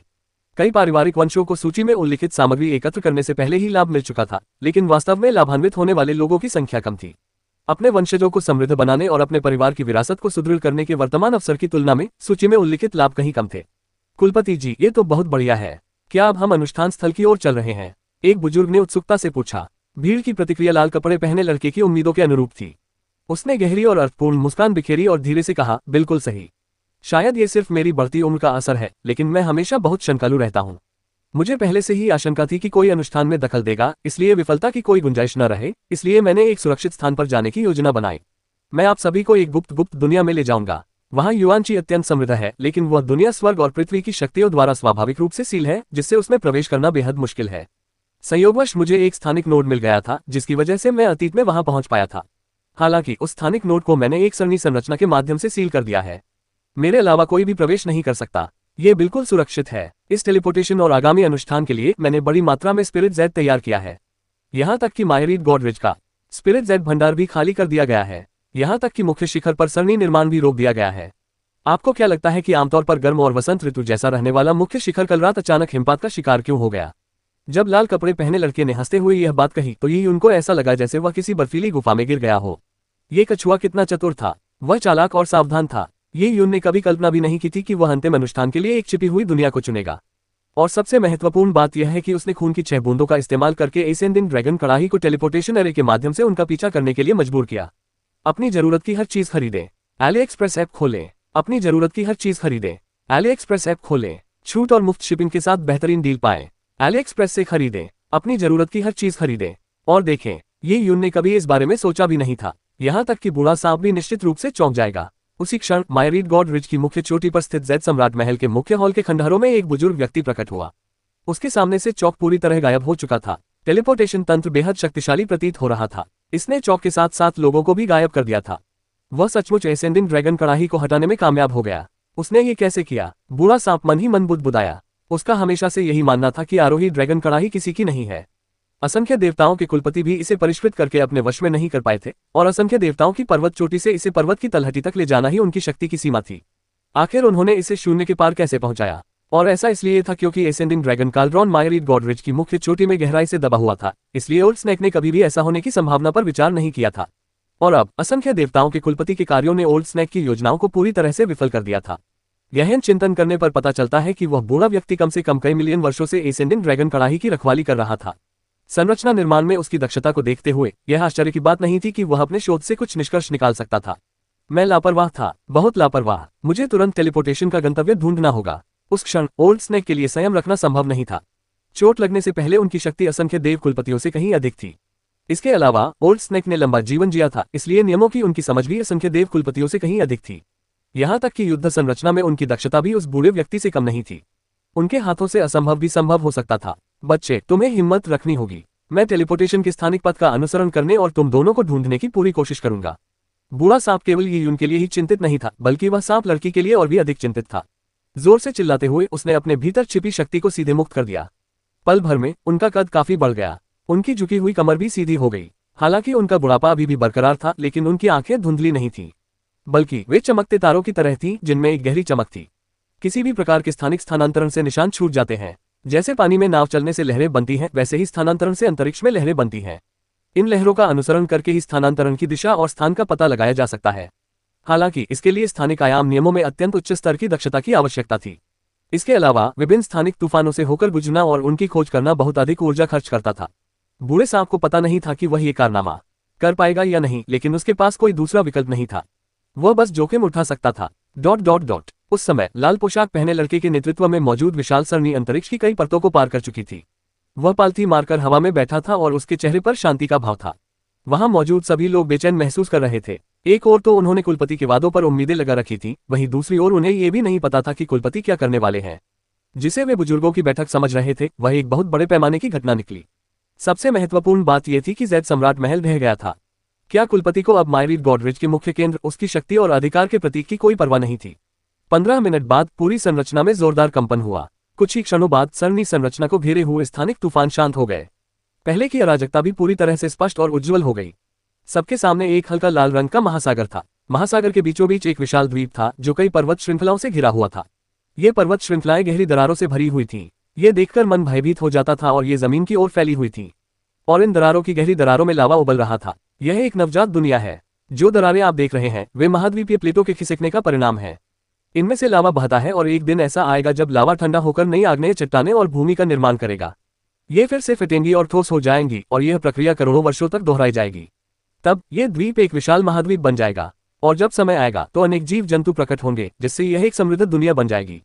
कुलपति ने अनौपचारिक लहजे में उस छोटी सी दुनिया का परिचय दिया, लेकिन उनके शब्दों ने ही उनको कपकपा दिया। यह दुनिया किसी जेल से कम नहीं थी। वह पूरी तरह से कैद था। ये यहाँ है। लाल कपड़े पहने लड़के ने विशाल यंत्र समूह को नियंत्रित किया और द्वीप के केंद्र में उतरा। यहाँ 9 विशाल दरारें आपस में जुड़ी हुई थीं। इन दरारों से लावा ऐसे निकल रहा था मानो 9 भयंकर अजगर किसी मोती को थामे हुए हों। लाल वस्त्र पहने लड़के ने धीरे से कहा, इस भू आकृति को 9 ड्रैगन से घिरे मोती के नाम से जाना जाता है। मैं इसे लंबे समय से खोज रहा था और अंततः मुझे यह मिल गया। इस द्वीप पर स्वर्ग पृथ्वी युवांशी 9 विशाल दरारों के माध्यम से एकत्रित होती है। यह एक समृद्ध और अद्भुत स्थान है। अध्याय 1270 सपनों में खो जाना। अनुवादक सीकेटेलिन, संपादक सीकेटेलिन। जब भीड़ पवित्र भूमि पर उतरी तो उन्होंने तुरंत ही एक अत्यंत समृद्ध अग्नि तत्व वाली युवांशी ऊर्जा का अनुभव किया। यह वह स्थान था जहां पृथ्वी की अग्नि एकत्रित होती थी और लपटें ऐसे फूट रही थी मानो वे जीवित हों। जल्द ही लोगों को एहसास हुआ कि पवित्र भूमि पर कुछ विशेष पैटर्न खुदे हुए थे। कुलपति ने उस भूमि को अलग थलग करने के लिए एक सांसारिक प्रणाली का उपयोग किया था। एक ऐसी दुनिया जो पहले से ही सीलबंद थी अब एक विशाल सौर मंडल द्वारा और भी अलग थलग कर दी गई, जिससे वास्तव में एक अभेद्य और अजेय क्षेत्र बन गया। यह इस बात का भी प्रमाण था कि आज की घटनाएं कुलपति के लिए अत्यंत महत्वपूर्ण थीं। आखिरकार यह शुरू हो रहा है। मैं इसका इतने लंबे समय से इंतजार कर रहा था, लाल कपड़े पहने लड़के ने उत्साहित स्वर में कहा। जैसे ही उसने बोलना शुरू किया उसने एक अंतरस्थानिक अंगूठी निकाली और एक हस्त मुद्रा बनाई। अंतरस्थानिक अंगूठी से बड़ी संख्या में प्राकृतिक खजाने उड़ने लगे। वे सभी जैड के बक्सों में बंद थे। उन सभी को खोल दो। कुलपति के निर्देश पर असंख्य देव संप्रदाय के गुरु और वृद्ध महिला ने एक एक करके जैड के बक्से खोले। तभी लोगों को एहसास हुआ कि असंख्य ईश्वर कुलपति द्वारा छिपाए गए खजाने उनकी पिछली सूची में उल्लिखित खजानों से कहीं अधिक थे। वास्तव में उनमें से कई खजाने उन खजानों से 10 या 10 गुना अधिक मूल्यवान थे जिन्हें खोजने का कार्य उन्होंने उन्हें सौंपा था। लाल कपड़े पहने लड़के ने सावधानीपूर्वक दूध या सफेद तरल से भरा एक छोटा जार ऊपर उठाया। ये यून की पलकें उसे देखकर फड़क उठी। Dragon bone milk. ये यून को ये जानकारी दिव्य रसायन शास्त्री के नोट से मिली थी। दूध या तरल पदार्थ करोड़ों वर्षों में ड्रैगन की हड्डियों के पिघलने का परिणाम था। ये हड्डियां एक ड्रैगन के शव के अवशेषों से प्राप्त की गई थीं, जिसे एक अंधकार में पाताल लोक में दफनाया गया था और वहां मौजूद प्रचुर इन गैसों द्वारा उसका क्षरण हो गया था। ये तरल पदार्थ अनेक संयोगों के कारण ही दूधिया रंग का हुआ था, इसलिए यह एक अत्यंत दुर्लभ वस्तु थी। इसके अलावा ड्रैगन बोन मिल्क प्राप्त करने के बाद भी इसमें निहित यिन विष से सावधान रहना पड़ता था, क्योंकि इसे यिन गैसों से भरपूर एक अंधकार में पाताल लोक में लंबे समय तक रखा गया था। एक सामान्य योद्धा ड्रैगन बोन मिल्क का सेवन करते ही अपनी शक्ति खो बैठता था और एक सूखे और ठंडे शव में परिवर्तित हो जाता था। यिन विष को दूर करने के विशेष तरीके थे, लेकिन बहुत कम लोग ही इस विधि को जानते थे।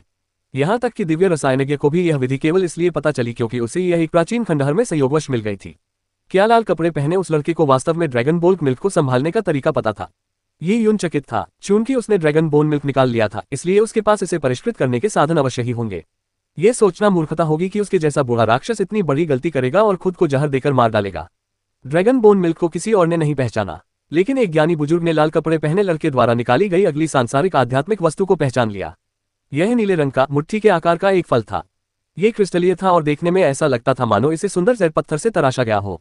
इससे एक मोहक सुगंध आ रही थी। यह 9 क्रांतियों वाले नीले वृक्ष का फल है। किंवदंती है कि 9 क्रांतियों वाले नीले वृक्ष अरबों वर्षों तक जीवित रह सकते हैं। ऐसे दिव्य वृक्ष ब्रह्मांड की शुरुआत में प्रकट होते हैं और अत्यंत धीमी गति से बढ़ते हैं। शुरुआत में वे केवल छोटे बीज होते हैं जो साधारण मिट्टी में जड़ पकड़ते हैं, अंकुरित होते हैं और शुरू में प्रति वर्ष 1 इंच बढ़ते हैं। हालांकि वे अत्यंत लंबे समय तक जीवित रह सकते हैं और 10,000 वर्षों के बाद विशाल दिव्य वृक्ष बन सकते हैं। 10 लाख वर्ष की आयु में दिव्य वृक्षों के शिखर 1 लाख फुट ऊंचे पहाड़ों के समान होंगे। वृक्ष का तना आकाश को थामे हुए स्तंभ के समान होगा। 1 अरब वर्षों के बाद उनकी जड़ों का जाल उन ग्रहों में प्रवेश कर जाएगा जिनमें वे जड़ जमाते हैं। ग्रह के केंद्र में गहराई तक जाकर पृथ्वी की अग्नि को अवशोषित कर लेंगे। अंततः वे पूरे सौर मंडल में फैल जाएंगे और जब वृक्षों के शिखर ब्रह्मांड तक पहुंचेंगे तो वे खगोलीय पिंडों का सार भी निकाल लेंगे। कुछ बुजुर्गों ने ऐसी बातें कही थीं। नीले रंग का ये फल 9 क्रांतियों वाले नीले वृक्ष से उत्पन्न हुआ था। यह आश्चर्यजनक था कि इतना विशाल वृक्ष इतने छोटे फल पैदा करता था। हालांकि अपने छोटे आकार के बावजूद इस फल में 9 क्रांतियों वाले नीले वृक्ष का अत्यधिक सघन सार मौजूद था। इसमें प्रचुर मात्रा में जीवनदायी युवांशी मौजूद थी और इसका सबसे बड़ा प्रभाव व्यक्ति की आयु को बढ़ाना था। आखिरकार 9 क्रांतियों वाला नीला वृक्ष अरबों वर्षों तक जीवित रह सकता है। ऐसी अफवाह थी कि यह फल खाने वाले को अपार शक्ति प्रदान कर सकता है, जिससे वह अपनी जवानी फिर से पा सकता है। यहाँ तक कि जिन दिव्य स्वामी विशेषज्ञों की जीवन क्षमता को बार बार बढ़ाया गया था, वे भी 9 क्रांतियों वाले नीले फल का सेवन करने के बाद 10 से 20 हजार साल तक जीवित रह सकते थे।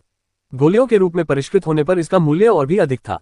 9 रिवोल्यूशंस एजियोर ट्री फल का जीवनकाल बढ़ाने का एकमात्र प्रभाव ही लोगों को इसे पाने के लिए हिंसक प्रतिस्पर्धा करने के लिए पर्याप्त था। किसी को उम्मीद नहीं थी कि लाल कपड़े पहने उस लड़के को यह फल मिल जाएगा। अगर उसके पास 9 रिवोल्यूशंस एजियोर फ्रूट होता तो वह इसे बहुत पहले ही खा चुका होता। इतने समय तक उसने इसे अपने पास क्यों रखा? आखिर उम्र बढ़ाने का असर तो कई पुराने राक्षसों का सपना ही होता था। 9 क्रांतियों वाले नीले फल के बाद लाल कपड़े पहने लड़के ने एक और क्रिस्टलीय फल निकाला। ये 9 क्रांतियों वाले नीले फल के आकार और आकृति में समान था, हालांकि इसका रंग अलग था। 9 क्रांतियों वाला नीला फल स्वाभाविक रूप से नीले रंग का था, लेकिन यह फल लाल था।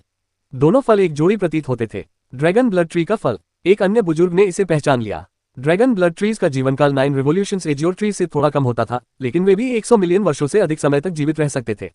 ड्रैगन ब्लड ट्री का मूल नाम फे ब्लड ट्री था, क्योंकि यह मनुष्य और फे जानवरों को खा जाता था। वे फे जानवरों को अपनी नसों से बांध लेते थे और उन्हें खून के एक कुंड में पिघला देते थे, फिर अपनी जड़ों से उन्हें सोख लेते थे। हालांकि फे ब्लड ट्रीज मूल्यवान थे, लेकिन मायरीड गॉडरिच के अधिकांश एल्डर्स के लिए इन्हें प्राप्त करना मुश्किल नहीं था। अपनी लंबी आयु के कारण फे ब्लड ट्रीज शक्तिशाली थे और अजगरों का शिकार कर सकते थे। वे अजगर का रक्त ग्रहण करते थे और ड्रैगन ब्लड फ्रूट के नाम से जाना जाने वाला फल पैदा करते थे। इस फल की कीमत के बारे में विस्तार से बताने की कोई आवश्यकता नहीं थी। चूंकि यह जीवनकाल बढ़ा सकता है और अस्थि मज्जा को साफ करने में सहायक हो सकता है, इसलिए यह अनमोल था। इसके बाद स्वर्ग को निगलने वाला अजगर का सींग, ड्रैगन बोन वेल का तेल, लाल रक्त वाला स्वर्गीय रेशम कीट रेशम, 9 पंखों वाला सुनहरा अजगर का पंजा। यद्यपि ये भी मूल्यवान थे, लेकिन प्रथम 3 सांसारिक दिव्य वस्तुओं की तुलना में इनका मूल्य अपेक्षाकृत कम था। ये यून ने गंभीर भाव से दिव्य वस्तुओं को देखा। उसे एहसास हुआ कि इन सभी को मूल रूप से 2 प्रकारों में वर्गीकृत किया जा सकता है। एक श्रेणी ड्रैगन से संबंधित थी, दूसरी श्रेणी से न केवल जीवनकाल बढ़ता है बल्कि जीवन शक्ति भी बढ़ती है। पहली श्रेणी को आसानी से समझाया जा सकता था। असंख्य देवताओं के मुखिया आरोही ड्रैगन कड़ाही को जागृत करना चाहते थे, इसलिए उन्हें ड्रैगन वंश की आवश्यकता थी। वहां मौजूद किसी भी व्यक्ति में इतनी प्रबल वंशानुक्रम क्षमता नहीं थी कि वह आरोही ड्रैगन कड़ाही को जागृत कर सके, यहां तक कि उनमें भी नहीं। हालांकि उसके भीतर बैंगनी क्रिस्टल समाहित था, फिर भी उसे विश्वास नहीं था कि वह आरोही ड्रैगन कड़ाहे में सोई हुई ड्रैगन आत्मा को जागृत कर सकता है। इसलिए असंख्य देवताओं के कुलपति को ड्रैगन वंश की शुद्धता को बढ़ाने के लिए दिव्य वस्तुओं की आवश्यकता थी। दूसरी श्रेणी की बात करें तो जीवनकाल बढ़ाना और जीवन शक्ति को जागृत करना युवाओं के लिए प्राथमिकता नहीं थी। यह तो केवल स्वयं असंख्य ईश्वर पिता के लिए ही संभव था। असंख्य ईश्वर कुलपति ने अत्यधिक लंबा जीवन जी लिया था, लेकिन वे अपनी मृत्यु को गले नहीं लगाना चाहते थे। वे अपनी जीवन शक्ति को प्रज्वलित करके एक और बड़ी उपलब्धि हासिल करना चाहते थे। एक बार जब वह उस सीमा को पार कर लेगा तो वह कम से कम कुछ मिलियन वर्ष और जीवित रह सकेगा। ये जानकर ये यून धीरे धीरे निराश हो गया। इसमें कोई संदेह नहीं था कि वह आज एक खतरनाक स्थिति में फंस गया था। असंख्य देवताओं के कुलपति ने अपने पास मौजूद सभी खजाने, कुल मिलाकर लगभग 40 वस्तुएं, निकाल ली और उन्हें हवा में उड़ने के लिए छोड़ दिया। इसके बाद उन्होंने हाथों से ऐसी मुद्राएं बनाई जिनसे तेज गड़गड़ाहट हुई।